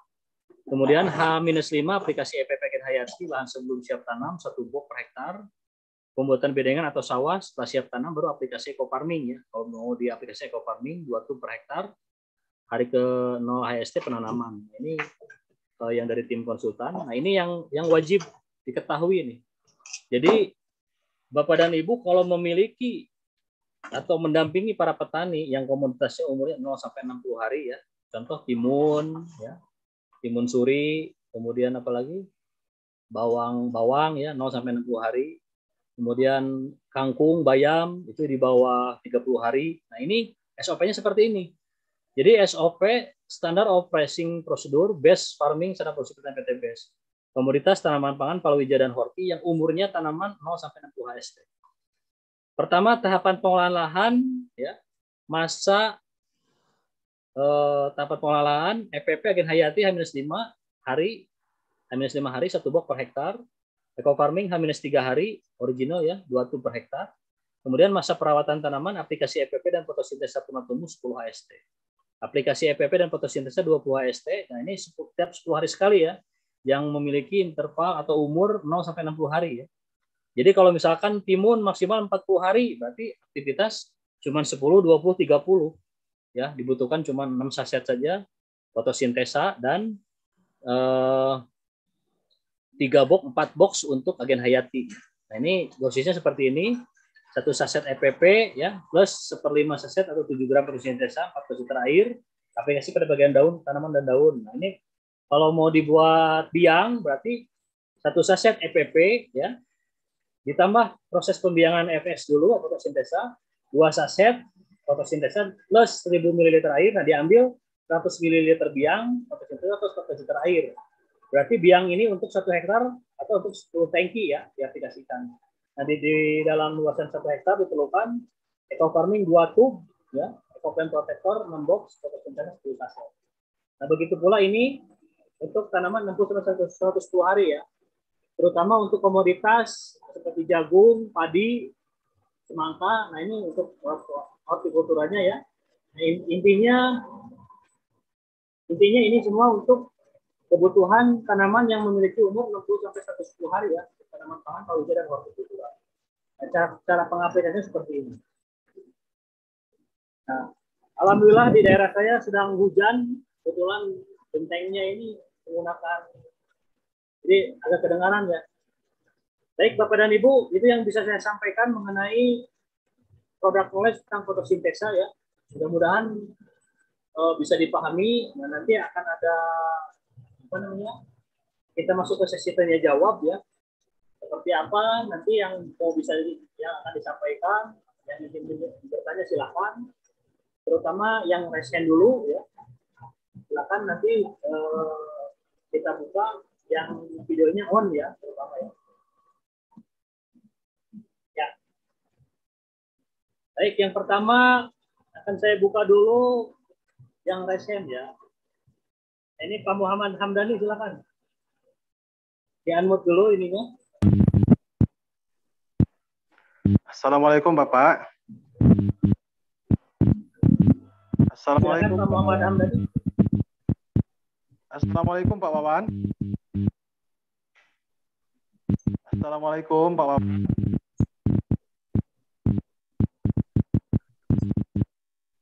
Assalamualaikum Pak Wawan. Pak Hamdani tunggu ya, bentar ya. Suaranya belum kedengaran. Halo. Halo. Assalamualaikum Pak Wawan.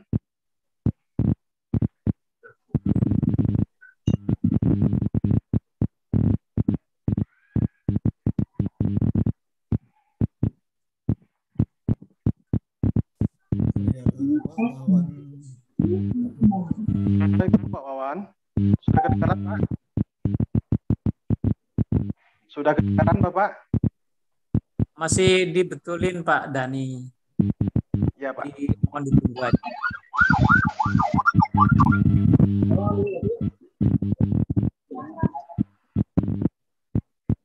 Ya Pak Hamdani tunggu sebentar ya, harus pakai headset ini saya kedengaran. Siap. Siap, Karena Bapak. hujan cukup deras di rumah.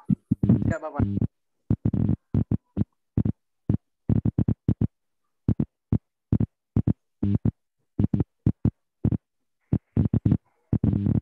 Sebelum ke Pak Hamdani, saya buka dulu chatting dulu ya. Yang bertanya nanti saya bantu jawab dulu.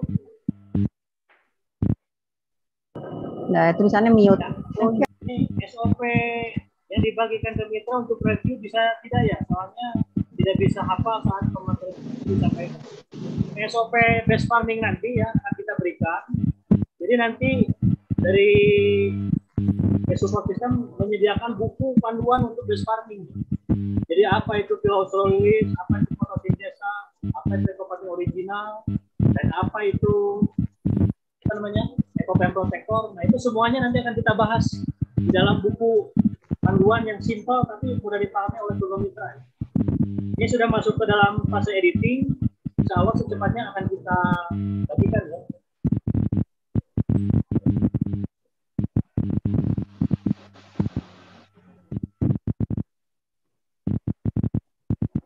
Ya, Pak Hamdani silakan.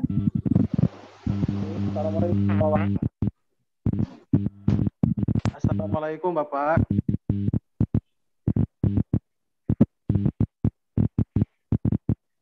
Waalaikumsalam warahmatullahi.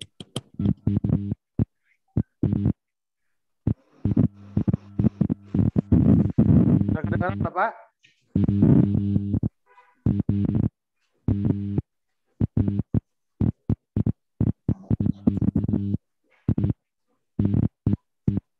Masuk buku sebentar. Kedengaran, Bapak? Mas hujannya. Maaf.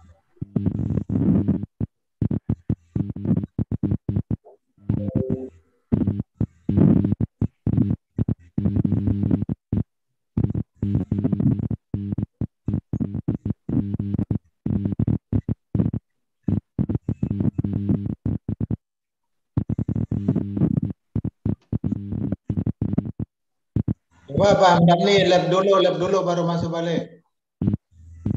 Oke. Saya lihat dulu.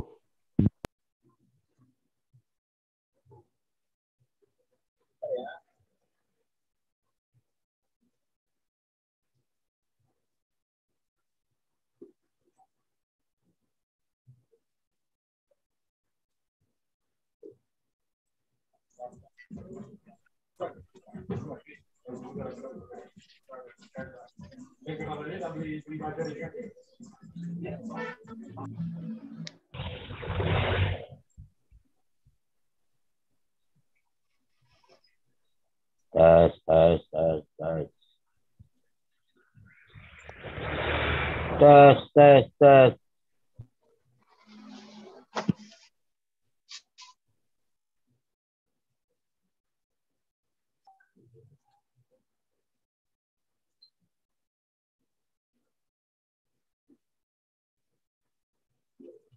Ya, silakan Pak Hamdani.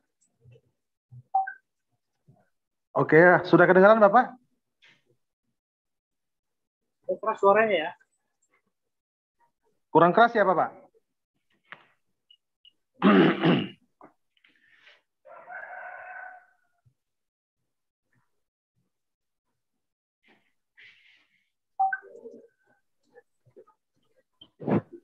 Di saya dari tadi suaranya Pak Hamdani sangat jelas kok, Pak. Sangat jelas ya, Pak, kan?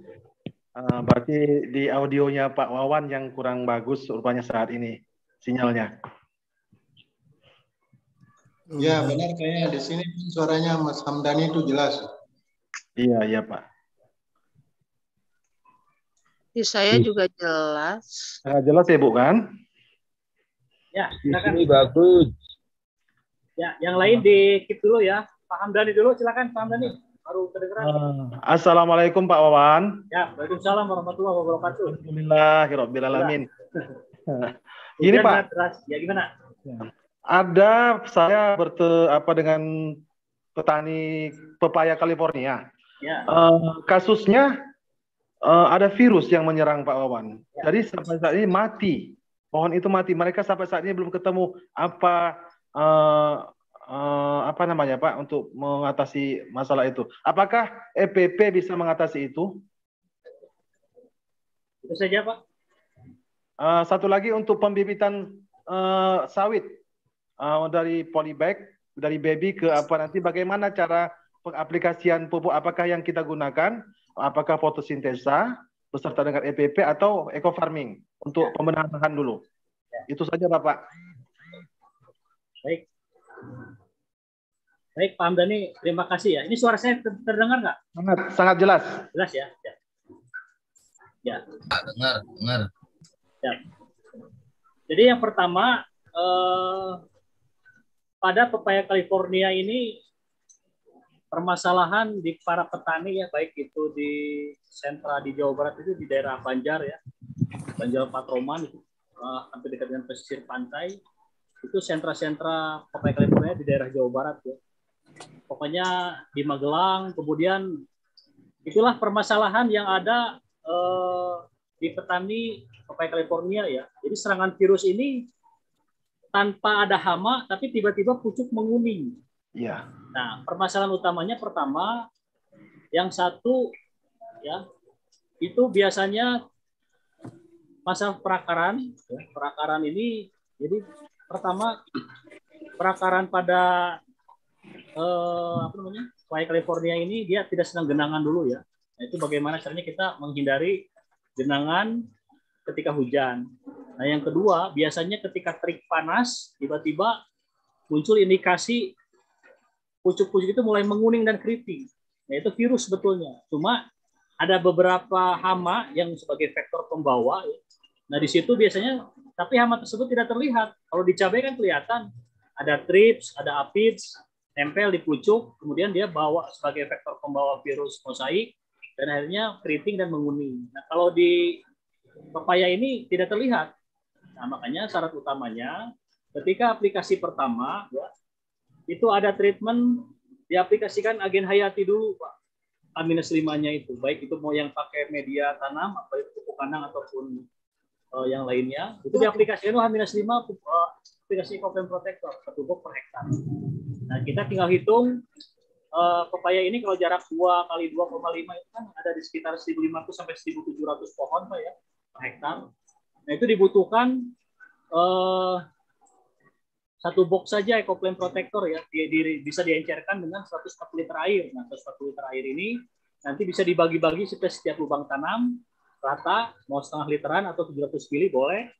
Yang penting tadi jumlah populasinya itu di 1.500 sampai 1.700 per hektar. Nah, itu sudah diaplikasikan semua dengan agen hayati. Nah, adapun kalau mau pakai eco farming original sebagai pemenang lahan itu 2 hari berikutnya.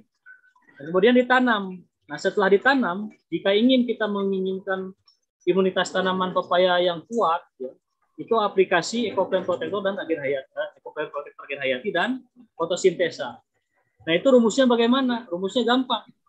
Jadi 1 saset Ecoframe Protector, kemudian 2 saset fotosintesa kita biangkan dulu ya. 2 saset fotosintesa kita biangkan dulu 1.000 ml.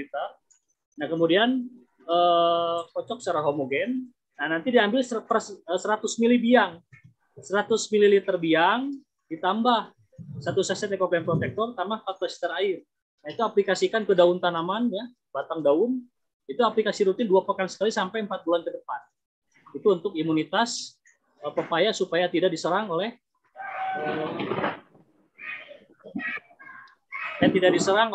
virus tadi, Pak, virus menguning pada pepaya. Nah, kemudian yaitu alhamdulillah sudah kita buktikan efektif untuk mengendalikan hamanya pakai Ecoframe Protector, nutrisinya dari fotosintesa. Nah, kenapa tidak aplikasikan eco farming original? Nah, eco farming original itu berdiri sendiri, Pak. Makanya tidak bisa dicampur dengan sarana produksi pertanian PTBS yang lain. Makanya Zoom meeting-nya pun sendiri.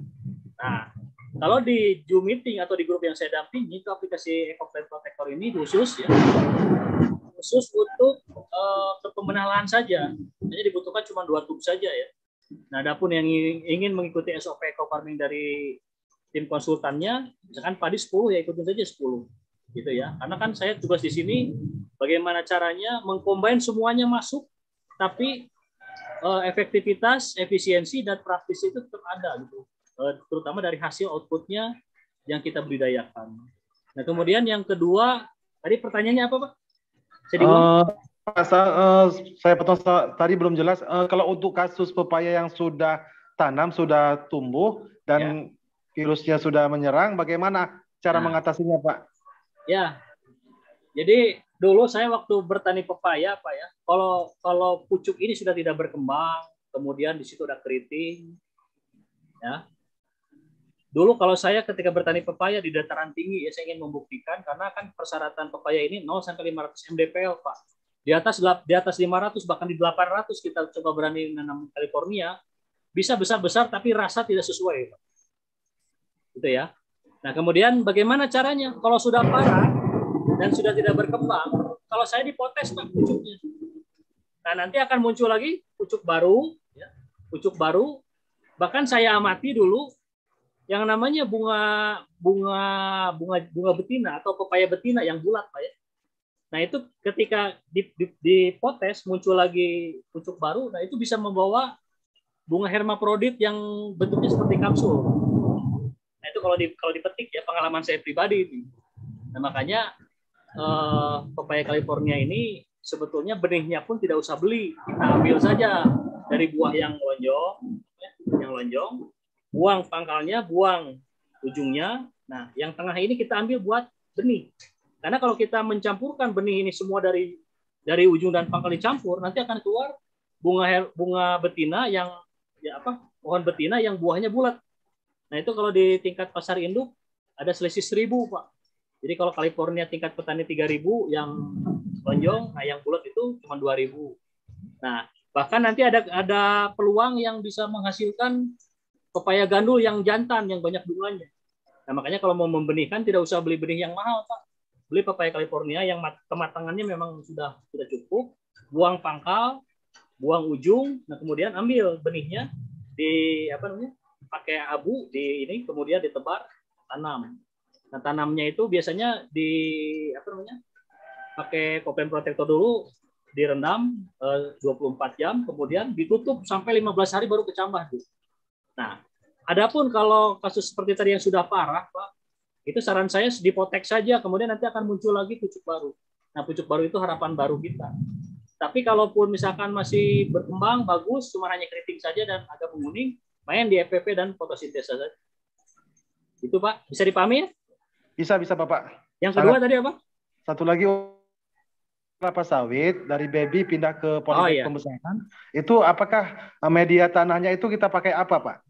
Ya, itu tadi, Pak. Jadi kalau produk yang saya damping ini sebetulnya lebih mengarah tetap di base farming ini, eco farming tetap kita pakai ya, cuma hanya pemenah lahan saja. Nah, kenapa di pemenah lahan? Karena antara fotosintesa, ekopen protector harus masuk juga, Pak, di dalam aplikasi ini ya. Nah, kalau Bapak bertanya apa untuk mulai dari treatment perendaman benih dari biji kelapa sawit masuk di polybag, pre-nursery dan main-nursery ya. Pre-nursery ini kan jadi dari benih ditanam kemudian tumbuh. Nah, ini masih jauh kalau untuk ditanam kan harus nunggu 12 bulan dulu. Nah, ini sebutnya pre-nursery. Nah, pre-nursery ini saya sebelum masuk ke pre-nursery ada treatment benih dulu, Pak, perendaman selama 6 jam larutan eco farming, eco-plant protector Akin Hayati. Nah, di situ setelah ditiriskan selama 48 jam berkecambah ya. Nah, baru nanti ini ya ditiriskan 4 jam baru ditanam. Nah, setelah ditanam nanti masa pertumbuhan setelah masuk di 2-3 pekan cukup aplikasi EcoPen Protector dan fotosintesa saja. Ya. Nah, adapun medianya kalau mau diaplikasikan EcoPen Protector bisa juga sama fotosintesa, dua-duanya sudah bisa itu untuk pemenah lahan yang ada di media pre-nursery tadi. Nah, nanti aplikasi 2 pekan sekali rutin. 2 pekan sekali sampai 4 bulan ke depan. Ya.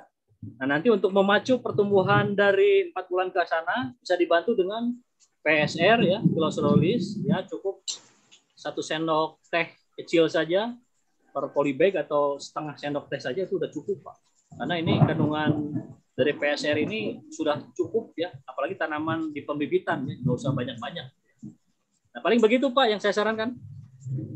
Ya Pak, Hamdani. jadi kebutuhan tadi Pak untuk saya bilang untuk pembesaran di polybag pembesaran, kebutuhan EPP dan fotosintesanya berapa itu Pak? Kebutuhan EPP dan fotosintesa untuk pembibitan. Di polybag pembesaran. Nah, ya itu jadi dihitungnya seperti tadi Pak kalau kebutuhannya. Jadi pertama yang menentukan itu populasi dari polybag yang kita siapkan, ya. Kita punya polybag populasi berapa bibit ya. Nah, itu yang pertama. Nah, yang kedua, aplikasi 2 pekan sekali ini nanti aplikasinya bersifat rutin untuk memberikan nutrisi dan proteksi terhadap serangan hama dan penyakit.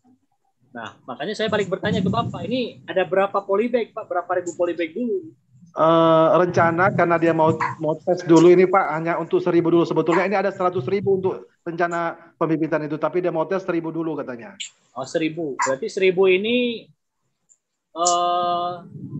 leluasan di bawah 1.000 meter persegi Pak ya, betul nggak? Ya. Ya lebih kurang seperti itu. Ya, kalau 1.000 meter persegi kan jarak 1x1 kan kita nyimpannya ya. Iya, iya. Nah, berarti di bawah 1.000 meter persegi. Ya, saran dari saya kalau untuk 1.000 polybag ya, 1.000 polybag di situ ada efisiensi juga kalau mau diuji Pak. Paling dibutuhkan EcoFrame Protector ya. EcoFrame Protector ini untuk 4 bulan ke depan ya hitungannya ya. Itu cukup 2 box saja Pak. Kemudian fotosintesa ini cukup di 2 box saja Pak. Ya, jadi kita tidak membiangkan semuanya langsung, tapi disesuaikan dengan kebutuhan. Paling 1.000 itu cukup 1 tangki saja Pak, menurut saya Pak. Sekali aplikasi. Nah, makanya di sini cara pembagiannya, ya, nanti hitungannya sekali aplikasi 1 tangki saja Pak. Berarti 1 saset EPP, ya, ditambah 7 gram kalau bisa kita memilihnya. Kalau tidak, berarti kita punya patokan 1 saset fotosintesa di dalam 1.000 ml air. Nah, untuk 100 milinya itu untuk 14 liter air untuk mencukupi tadi ya 1.000 polybag tadi Pak. Iya Pak. Jadi paham ya? Paham Pak. Jadi saya akan gunakan seperti yang Bapak sarankan untuk fresh. Berarti kita kebutuhan fotosintesa 7 gram aja ya Pak? 7 gram kalau setiap aplikasi Pak. Jadi tangki 14 liter aja udah cukup untuk 1.000 pohon, ya, 1.000 bibit ya. Saya mau yang fresh saja nanti kalau digunakan Pak. Nah, nanti tinggal hitung kebutuhannya dalam 4 bulan ke depan seperti apa. Ya cukup lah kalau menurut saya segitu. Iya Pak. Ada dua saset ya Pak untuk fotosintesa ya Pak ya untuk 4 bulan ke depan. Nah, untuk mendampingi yang Bapak tanyakan tadi, perkembangan, kemudian cara yang di pepaya, boleh japri ke saya ya, nomornya udah ada kan? Iya, udah saya simpan Bapak, ya, sudah. Siap. Sudah siap. Baik, makasih Pak Hamdani ya. Sama-sama Bapak, terima kasih banyak Bapak. Ya. Di sini alhamdulillah hujan besar dan petir. Ada sinyal internet, mudah-mudahan aman. Ya.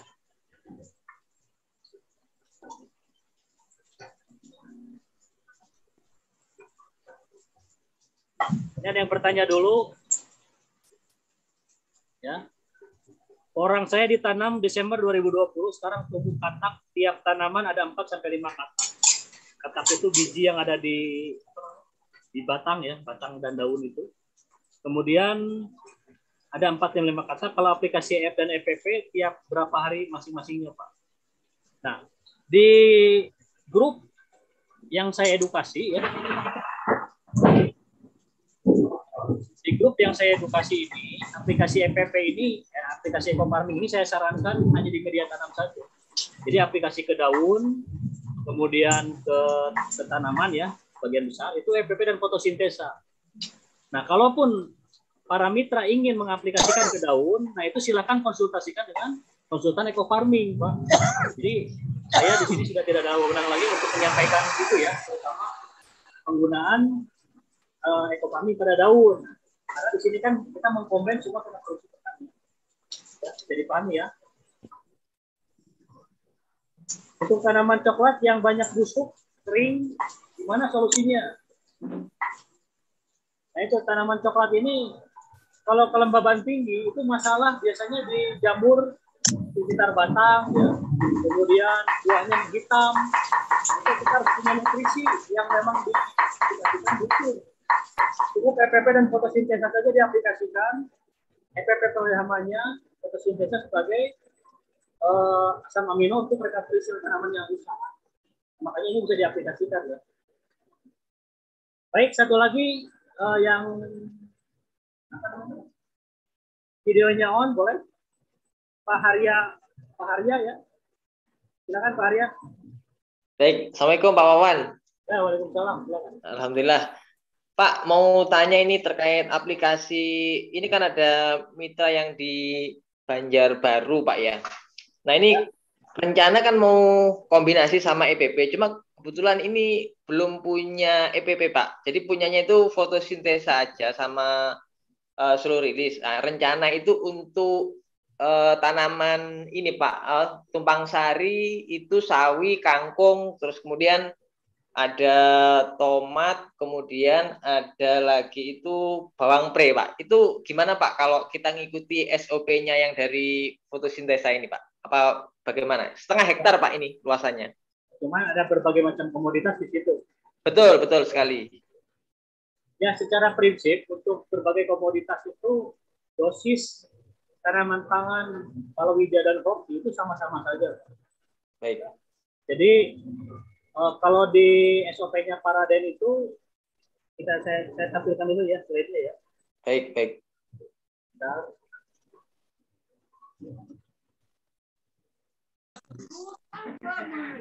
Assalamualaikum Pak. Salam. Ya, ini Bapak Soleh mau nanya. Oh iya, Pak itu dulu ya. Tunggu dulu ya. Tadi ada pertanyaan yang baru masuk dulu. Itu mau tanya ini cara penggunaannya Eco Farming itu bagaimana? Ya, Ini masih ini. Mas Hanafi bisa dibantu dulu ini Mas Hanafi.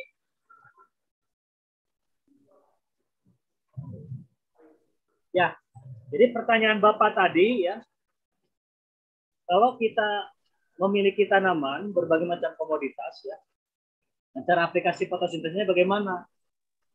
Nah itu biasanya aplikasi fotosintesa ini di awal itu cukup pertama ini kita menggunakan ini ya. Nah ini kalau tanaman pangan palawija dan roti yang di 0 sampai 60 HST ya. Nah ini tergantung. Kalau tanaman itu misalkan umurnya hanya sebatas sampai 60 HST ya, kita mainnya di aplikasi fotosintesa dan EPP ini cukup 1 saset EPP ditambah pembiangan FS ya, 2 saset fotosintesa ya dibiangkan dulu dalam 1000 ml air, kita ambil 100 ml-nya, 1/10 dari biang tadi, ditambah 14 liter air. Nah, itu dicampur aplikasikan jam fotosintesa jam 9. Nah, itu diaplikasikan untuk komoditas apa saja, Pak? Prinsipnya itu. Ya. Ya. Kalau sudah ada tanamannya. Nah, kalau tanaman-tanaman ini umurnya di atas 60 hari, ya saran dari saya aplikasinya di awal. Nah, kenapa di slide-nya Paraden ada 4-2-2-2 atau 4-4? Nah, ini 4-2-2-2 ini yang pertama 4 saset per hektar untuk aplikasi tanaman yang di atas 60 sampai 110 hari. Nah, ini 4 saset ini untuk 1 hektar. Jadi dibiarkannya tetap di 1000 mili, nah kita ambil 100 milinya ditambah 14 liter air. Nah, aplikasi EPP-nya tetap dibutuhkan 1 box di dalam 1 hektar untuk mendampingi 4 saset fotosintesa ini. Jadi diaplikasikan saja, Pak. Yang membedakan itu ya, yang membedakan itu kalau kita punya komoditas kelapa sawit, ya, kemudian mau dinaikkan nilai pH-nya, itu anjuran dari formulator, 1 saset fotosintesa di dalam 60 liter air, ya. Ya. Kemudian nanti dosisnya 2 liter per pohon dibocorkan untuk menaikkan 1-2 digit pH, ya. Nah itu saja bedanya, Pak. Kalau untuk komoditas apapun dengan dosis yang disarankan dari formulator ini, ya aman-aman saja, Pak, ke tanaman apapun, karena fotosintesa ini tidak menyebabkan tanaman bisa mati gitu, nggak bisa, Pak. Baik. Seperti itu. Jadi nggak perlu ke media tanamnya ya Pak ya, langsung ke tanamannya ya Pak ya, sesuai jadwal Pak ya. Kalau tanamannya sudah ditanam berarti ya? Tanamannya ini belum ya, rencana Pak Mas Yan? Oh, pembenahan lahan tetap Pak, ada SOP-nya Pak. Oh gitu. Pertama bisa diaplikasikan ini ya. Bapak baca di tahapan pengelolaan lahan masa pratanam. EPP Agen Hayati H-5 hari 1 ton per hektar. Nah, eco farming kalau mau pakai 2 ton per hektar. Itu silakan pakai untuk pemenahan lahan. Siap, siap. Kalau saya kan tugas saya di sini mengakomodir semua sarana produksi pertanian, Pak. Nah, kenapa eco farming original ini tidak bisa dipakai di tanaman?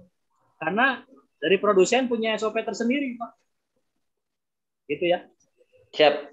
Baik, makasih Pak Wawan. Ya, sama-sama. Kemudian tadi penanya yang tadi yang masih apa Pak Haryo siapa tadi yang baru masuk? Pak Soleh, Pak Soleh. Oh, Pak Soleh. Pak Soleh silakan Pak Soleh. Ya, ini saya stop dulu ya. Ya, silakan Ya, Pak Soleh. Pak Soleh dari Subang. Ya, gimana Pak? Silakan.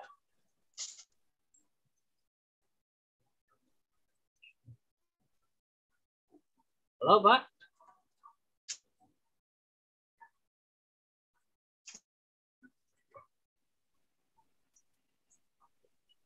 Oh, ternyata koneksinya terganggu nih, Pak Soleh ya tadi ya. Hilang dia. Boleh. Kita yang resen dulu ya. Ibu Mudrika, silakan Bu Mudrika dulu. Pak Ferdinandus kalau mau setelah ini ya. Silakan Bu. Assalamualaikum Pak Wawan. Waalaikumsalam Bu, silakan. Apa Ya, ya? terima kasih Asal atas dari waktunya. mana? Apa yang mau ditanyakan Bu? Ya, kebetulan saya lagi transplanting bibit, Pak, mindahkan dari bibit kecil ke bibit besar, ke polybag besar. Ya.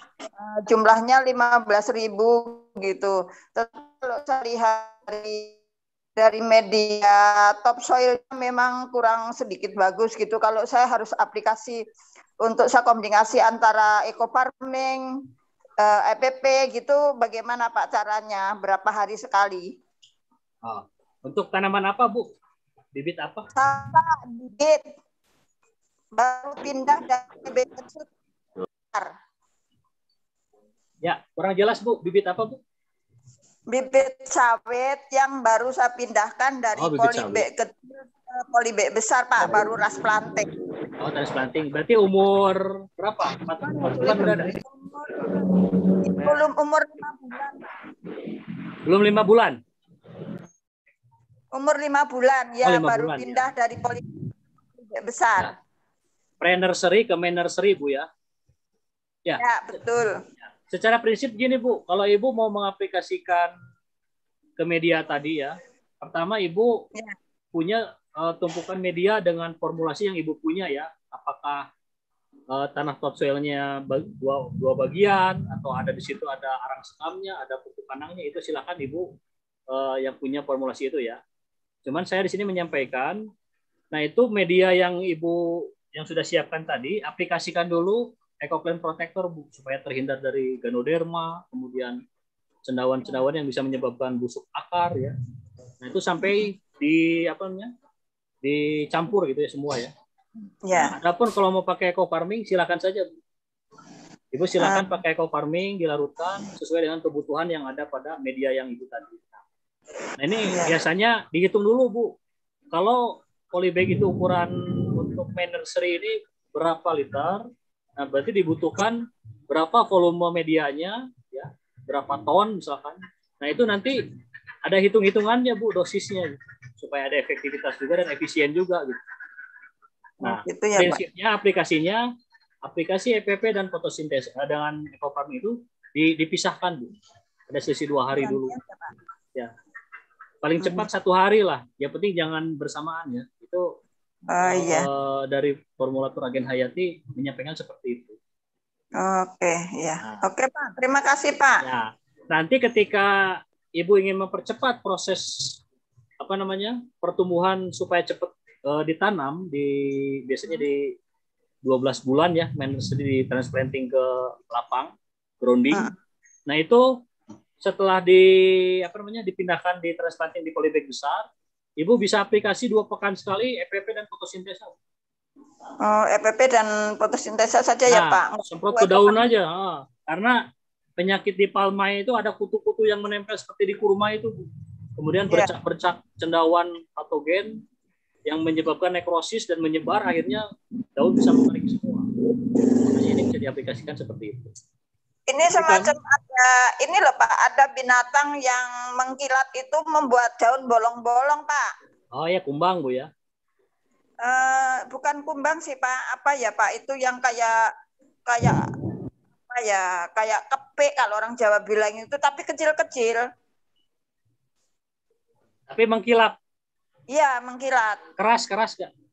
Enggak, kecil-kecil sekali. Oh iya, ya pemakan itu ya. Ya, jadi intinya aplikasi Ecoplant Protector Agen Hayati ini tujuannya untuk ya, memproteksi tanaman, karena agen hayati ini berbeda dengan pestisida Bu. Dia akan masuk ke dalam jaringan tanaman melalui meristem, melalui stomata, melalui meristem pertunasan, dan akan hidup bersama-sama dengan tanaman. Ketika tanaman itu diserang, dimakan atau diserang penyakit, nah itu si hama itu dipastikan mati Bu, karena memakan jaringan yang ada mengandung agen hayati yang disebut dengan Beparia bassiana di situ. Jadi aplikasikan itu dulu rutin. Dua itu saja rutin ya Pak ya. Yang kesemprot pasti mati, yang makan jaringan pasti mati. Oke Pak. Itu hasil observasi kita ya. Siap. Makasih Bu Murdika ya. Ya, assalamualaikum. Waalaikumsalam warahmatullahi wabarakatuh. Nah kemudian ini ada yang bertanya tentang ekosida dan EPP sama atau tidak, beda ya. Bahannya beda. Kalau Ecoplant Protector itu dari teknologi mikroorganisme isinya ya. Nah, adapun yang berbentuk serbuk itu hanya serbuk pangan saja ya, untuk media tumbuh berkembangnya mikroba dan cendawan tadi ya. Jadi ada bertanya ekosida sama EPP sama atau tidak. Nah, ekosida ini izinnya masih lama ya. Makanya yang kita edukasi ini yang izinnya sebentar lagi keluar. Bagaimana cara menggunakan Ecovit di ayam potong campur di, nah ini sama izinnya belum ada kejelasan. Jadi kita tidak edukasi, cukup 4 produk saja yang kita bisa bantu jawab ya. Kemudian dari pertanyaan yang lain,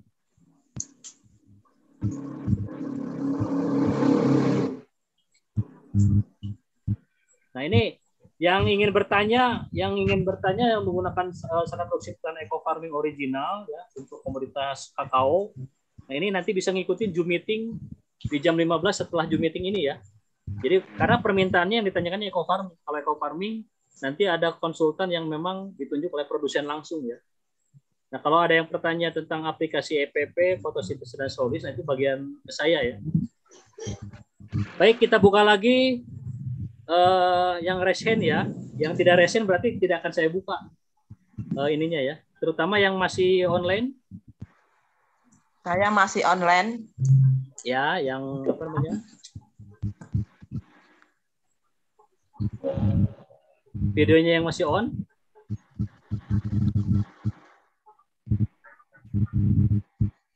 Nah ini baru nongol nih. Oke Pak, ini dulu ya.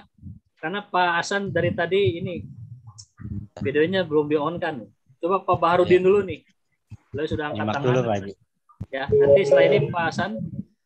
Baik. Pak Baharudin silakan. Ya Pak, Assalamualaikum warahmatullahi wabarakatuh Pak Wawan. Waalaikumsalam warahmatullahi wabarakatuh. Kapan lagi ke Pontianak Pak, Kalimantan Barat? Wah, kemarin pernah sempat ketemu saya? Belum pernah Pak, saya baru nih Pak di ini. Oh iya. Dulu sempat ngisi di Sambas ya. Oh di Sambas Pak ya? Di Hotel Pantura. Oh gitu Pak. Ah ya, siap. Kebetulan ini Pak, mitra baru saya, baru dari Sambas, orang dari Sambas juga ke kebun sawit. Baru berbuah pasir. Ya. 3 tahunan. Jadi beliau tuh mengambil ini Pak, apa namanya, slow release sama eco farming. Ya. Mohon petunjuk Pak, untuk dia ada sekitar 2 hektar kurang Pak, 2 hektar kurang lahannya. Ya. Ya Pak. Tunggu sebentar Pak. Tunggu sebentar Pak, saya ini kan dulu. Ya, di unmute lagi Pak. Ya, silakan. Ya, Pak. Ya. Udah tadi Pak, yang pertama tadi Pak. Mitra saya ngambil itu ada 8 kotak slow release sama 4 kotak eco farming. Dia punya lahan sawit kurang dari 2 hektar. Ya. Baru berbuah pasir, Pak. Mohon petunjuk penggunaan yang 2 item ini, Pak. Ya. Jadi dulu ya, saya bercerita dulu. Dulu saya sempat setahun menjadi tim konsultannya eco farming sendirian dulu. Iya, Pak, saya tahu. Saya lihat di YouTube, Pak. Bahkan dulu mengujikan observasi dengan tim ya di Kalimantan Barat, Pak, di apa ya, dulu tuh ada tim kita. Nah, itu ada 2 hektar, kita adakan observasi di sana sampai menyimpulkan aplikasi eco farming itu ada kenaikan 2,1 kg setelah 3 bulan aplikasi. Hitungannya ya. 2,1 kg rataan bobot tandan ya. Nah, di situ saya menyimpulkan cuma yaitu tadi ya, produk eco farming original syaratnya harus ada air, Pak. Nah, bagi para pekebun kelapa sawit yang susah mencari air, makanya PT BES mengadakanlah produk yang disebut dengan piloserolis yang teknologi tepat guna tanpa air. Jadi cukup mengandalkan kelembaban dari tanah saja, nanti akan diserap oleh uji monster perakara. Nah, adapun kalau Bapak ingin di sana masih gampang tersedia air, saran dari saya kalau mengaplikasi eco farming ini supaya ideal, itu 2 saset, 2 box per bulan, Pak. Jadi dibutuhkan 16 box, 16 tub per bulan, per tahun ya. Kemudian 3 kg pupuk NPK anorganiknya, kimia sintetisnya. Masih Izin dibantu. Pak Wan, izin Bapak. Kan beliau nih baru ikut mitra. Dia mengambil 4 kotak eco farming dan 8 kotak slow release. Ya. Nah, mungkin untuk pengaplikasiannya bagaimana dulu, Pak? Yang satunya kebun ini, Pak, alpukat. Oh. Berarti ini ngambil 1 paket, Pak ya, basic ya? Ya basic, Pak, 1 paket. Ya, basic. Jadi dia mau coba untuk berapa pohon ini dulu. Berarti, mungkin mau dilihat dulu perkembangannya, baru dia mau melanjutkan lagi, Pak. Kalau ada ini. Ya. Kalau untuk tanaman menghasilkan, Pak, untuk di sawit ya, saran dari saya, katakanlah dia umurnya udah di atas 4 tahun ya. Buah pasirnya udah kelewat belum? Ya, Pak. Udah kelewat buah pasir. Buah pasir udah kelewat. Nah, berarti dia dosisnya 1 saset per pohon, Pak. Nanti aplikasi setiap 3 bulan sekali. Nah, cara aplikasinya di pangkal pohon itu kita cangkul 30 cm ya dari pangkal pohon. Ya. Nah, kemudian bungkus slow release ini kalau ingin nyampe 3 bulan itu jangan disobek. Nggak usah disobek, Pak ya? Nggak usah disobek. Baik. Karena memang kita menyediakan ini disebutnya slow respon ya.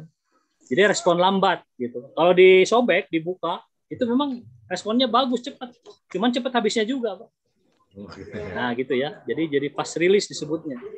Nah, makanya nanti Bapak uji coba beberapa pohon, berarti ada berapa PSR-nya ada berapa, nah nanti bandingkan. Terus foto dokumentasikan ketika sebelum diaplikasikan, ya, kemudian sesudah diaplikasikan. Nah, ini parameternya banyak yang bertanya, mitra. Setelah aplikasi itu berapa lama? Itu tergantung. Kalau tanamannya sakit, yang sudah mau mati, ya kita jangan berharap dulu buah. Tapi recovery perbaikan sel, kemudian tanaman jadi tumbuh segar juga, itu udah bagus. Nah, adapun kalau eco farming, saran dari saya, itu tadi, kalau SOP yang sudah saya laksanakan ada kenaikan 2,1 selama 3 bulan ke depan, itu 2 tub eco farming di dalam 200 liter air, Pak, drum, kemudian ditambah 20 kg atau 30 kg pupuk kandang. Nah, itu fermentasi selama 14 hari. Nah, kemudian dikocor di semua atau di sekitar piringan yang ada pada kelapa sawit tadi. Nah, itu ada kenaikan 2,1 ya. Nah, itu data itu masih saya pegang, Pak, karena dulu observasi untuk kelapa sawit ini ya independen ya dengan lembaga BUMN di sana, dan alhamdulillah saya sampai bisa menyimpulkan seperti itu cara ideal ya. Cuman ya tadi kembali lagi, kalau tidak ada air, produk apa yang harus dipakai ya? Tadi PSR tadi, piloserolis tadi untuk komoditas sawit yang memang susah dijangkau air. Kalau musim hujan ini Pak, ada, silakan aplikasikan. Izin Pak, eco farming tadi Pak, dua tub eco farming. Ya, 2 tub eco farming sama 30. Ya, itu dibiangkan dulu dalam 1 liter air. Ya. Dikocok semua. Mau difermentasi ataupun tidak, itu silakan saja, Pak. Karena prinsipnya yang namanya produk PTBS yang mengandung mikroba atau cendawan itu kalau kondisi di dalam bungkusnya itu masih dorman, Pak. Tapi kontak dengan air itu akan bereaksi. Makanya daripada banyak yang salah di fermentasi, ya, fermentasi belum sempurna sudah diaplikasikan ke tanaman. Nah, di situ banyak yang tidak sesuai target. Maka saran dari saya aplikasi produk ini mau difermentasi ataupun tidak, ekofarming sudah bisa diaplikasikan. Maka tadi untuk mempermudah itu 2 tub tadi di dalam 1000 ml air pelarut, ya, mau air biasa tidak masalah. Nah, kemudian kocok secara homogen, masukkan ke dalam drum 200 liter air yang sudah berisi 30 gram pupuk kandang tadi, baik kambing ataupun apa. Masukkan semuanya, fermentasi, campur aduk semua, fermentasi ya.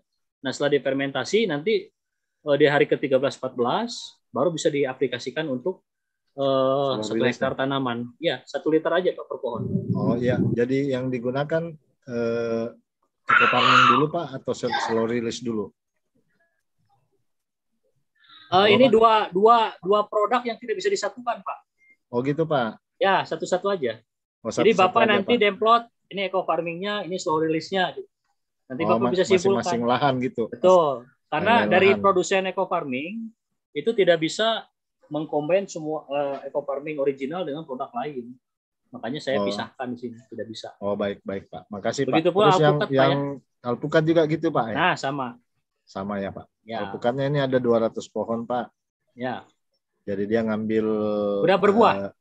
Ya, belum Pak, baru setahun. Oh, baru setahun. Baru setahun ditanam di kebunnya Pak. Oh iya. Siap. Jadi kalau untuk yang setahun ini Pak. Kalau untuk setahun cukup 1 sendok saja Pak untuk 3 bulan ke depan.